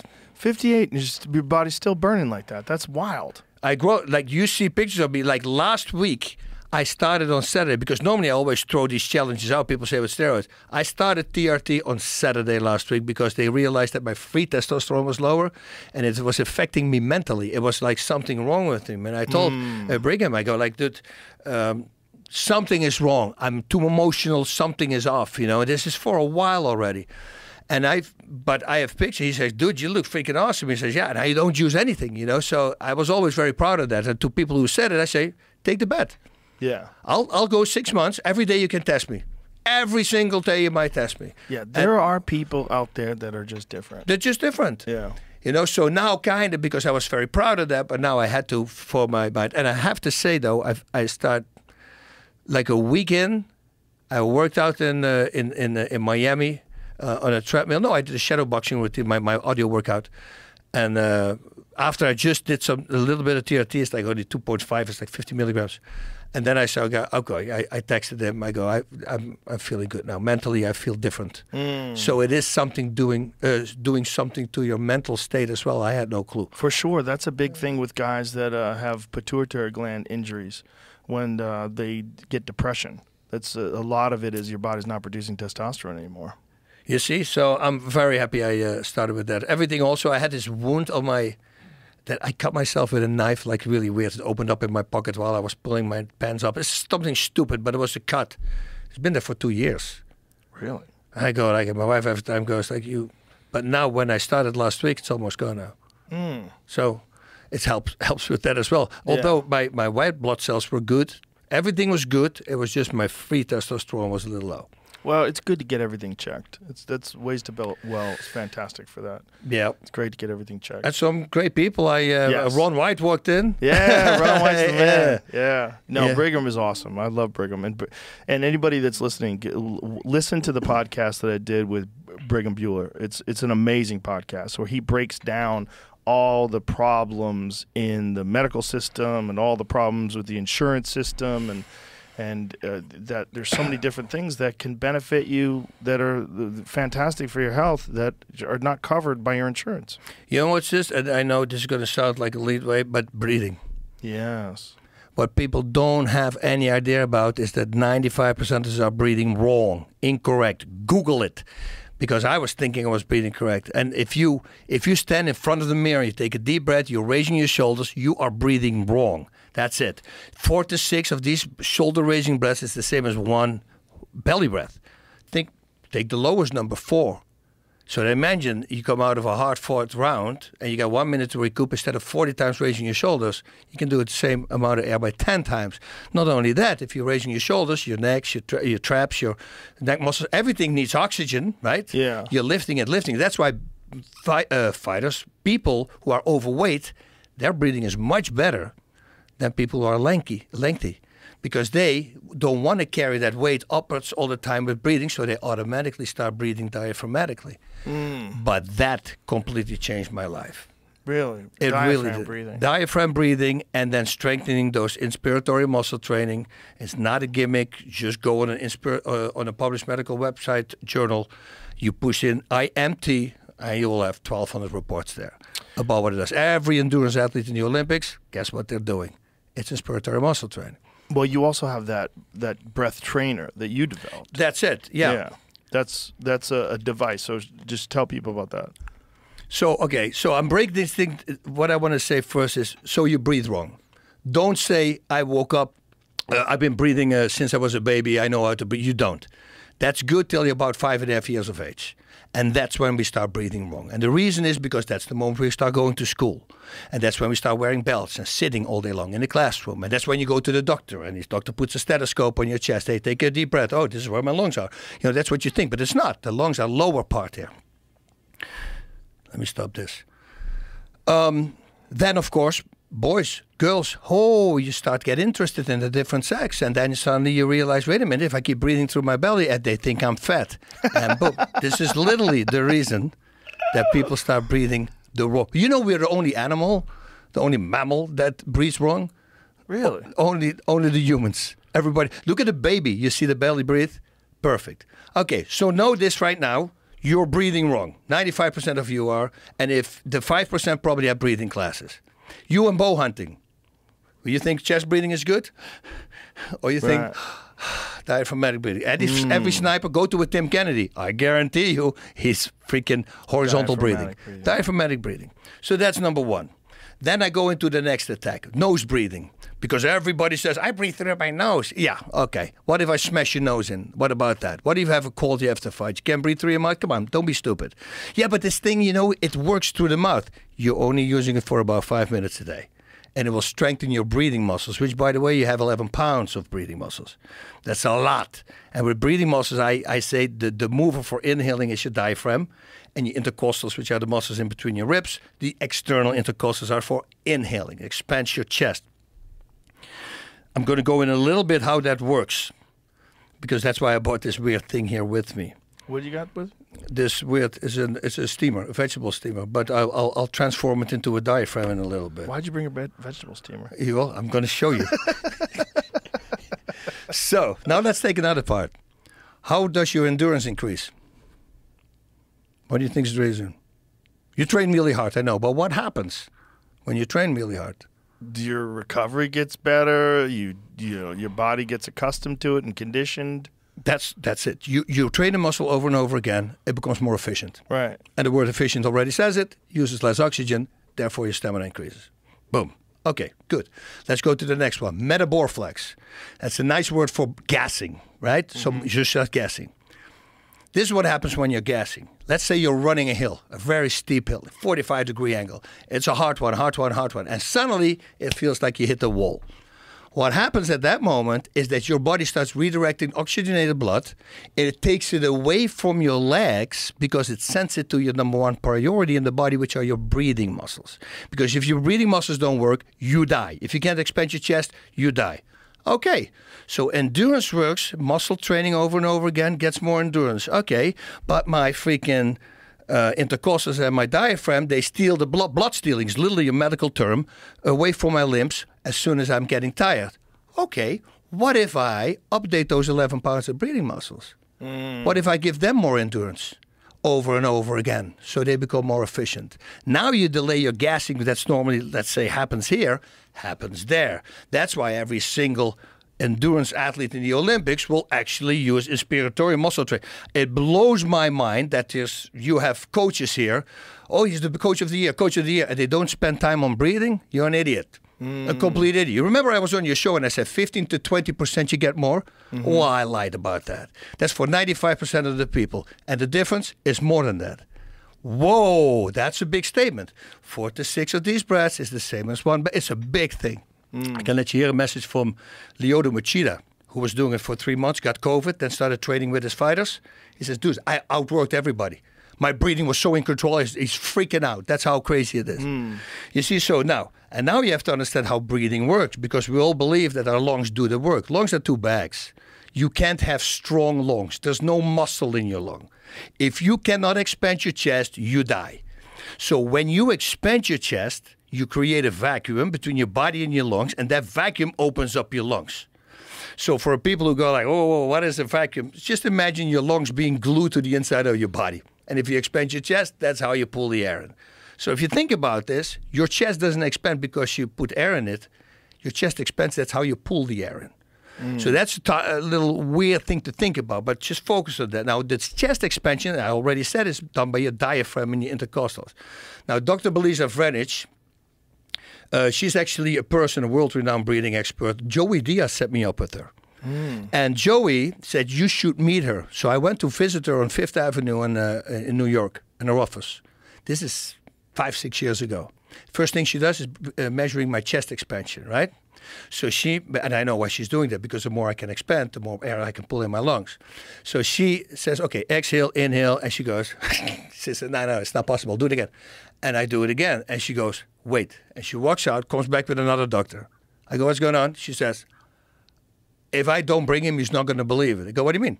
I said, well, normally when somebody break our record by chest expansion, it's like 1/8 of an inch, maybe half. You almost went 2 inches more than everybody else. Let me see your chest expansion. Give me a breathe. It's these lower parts here that can completely expand.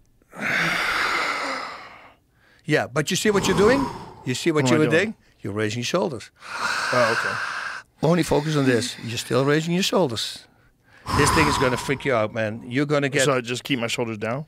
Grab the bottom of your chair. Grab the bottom of your chair. And then just... That's breathing with diaphragmatic breathing.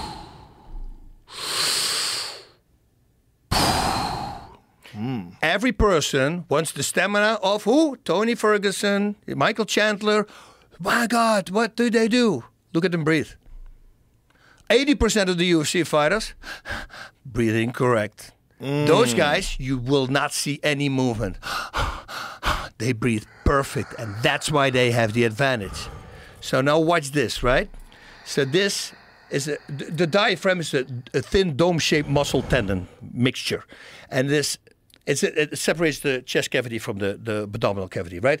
This side here is attached to the lower part of your ribcage. That's where it's attached to.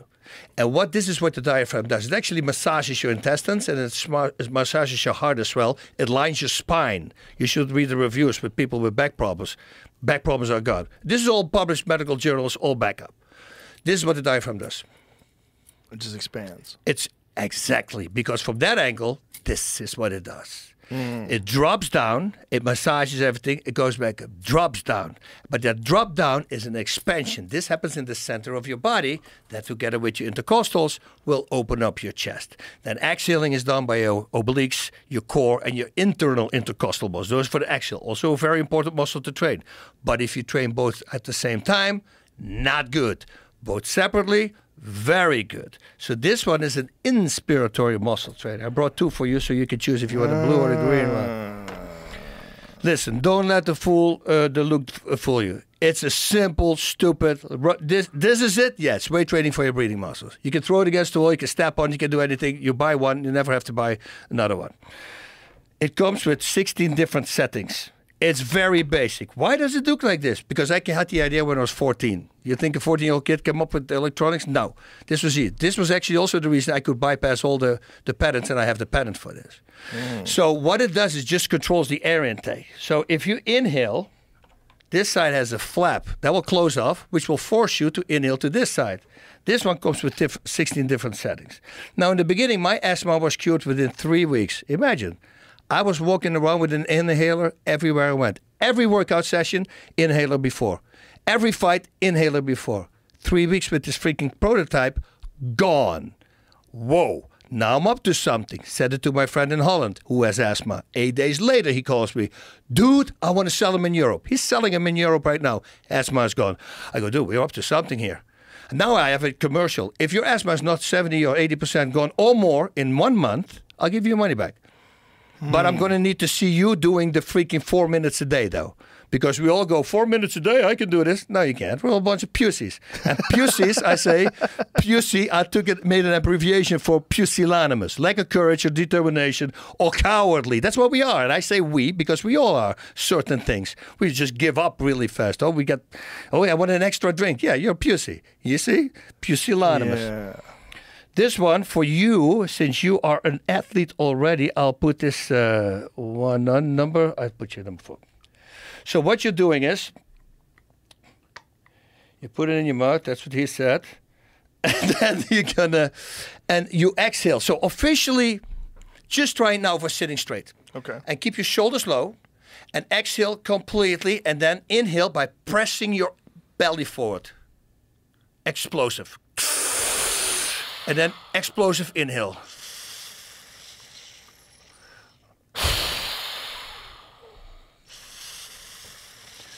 I see your chest coming a little. Keep it down. There we go. That's core. Now we're doing it.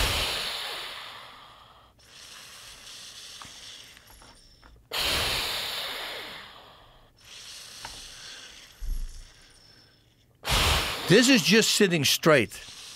But if you do this with an exercise, there's 2 exercises. I feel it. Dude, I feel it. I feel like a workout of these muscles. That's right. I'm feeling these muscles in a different way than I feel doing anything else.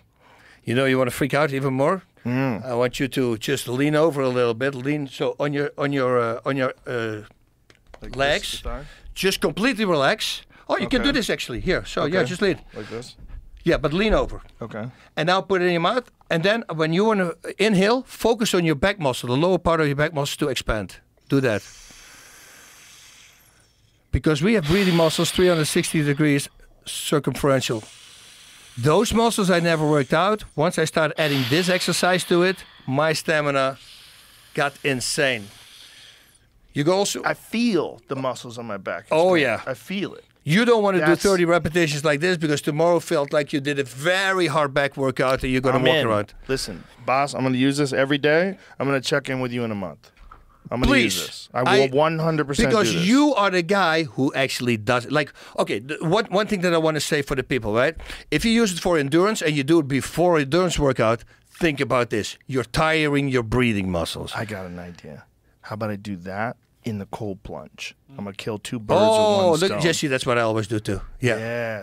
So I'll change my cold plunge from 3 minutes to 4 minutes, and I'll just do that the entire time I'm in the cold plunge. All right, boom. Because that tightens you up. That tightens up your... Oh, you watch what's going to happen. Look at the face. Dude, it will change you, I'll guarantee you. But I just want to know for the people, if you buy for endurance and you do it before endurance, it will backfire. It's like you have to move, but you do a biceps workout, it's not really going to help you. You know, so you got to build up. You got to build up. So in the beginning, what I say to these people, do it in the evening, so your breathing muscles can rest during the night, and then the next day you're going. But the difference you're going to notice, you watch. I don't have to say anything. We have the highest ratings on Amazon. I mean, we beat every other product out there. I'm 100% going to do this, and I'm 100% going to check in with you. I'm going to let you know. Yeah, perfect. I'm excited. Me too. Thank you. Yeah, no, thank you. Boss, this is a good fucking time. Tell people how they can get that. Oh, o2trainer.com. It's on Amazon. It's everywhere. Read the reviews, guys. Amazon are reviews that you cannot mess around. If you're the number one choice. Right there, just doing that. Immediately. I feel it. And I felt it in my back, too, when you made me lean forward. Yep. I really do feel it. And plus, it will align your spine. You know, diaphragmatic breathing is good for... I have a singing school from Australia is buying it. You know, because projecting and acting, it's all breathing. All diaphragm. Yeah. You watch. And by the way, don't believe products that say that we can give you bigger lungs. This is another last thing I want to say. If you have an athletic workout, stretch your freaking chest muscles. This is important. You lose, from the age of 28, you lose about 30 milliliters a year, which means 300 milliliters in 10 years. I'm 58. That means if I would never do any chest stretches, I would have lost almost a liter from the only 6 liters I have. Women have 4 liters, men have 6 liters.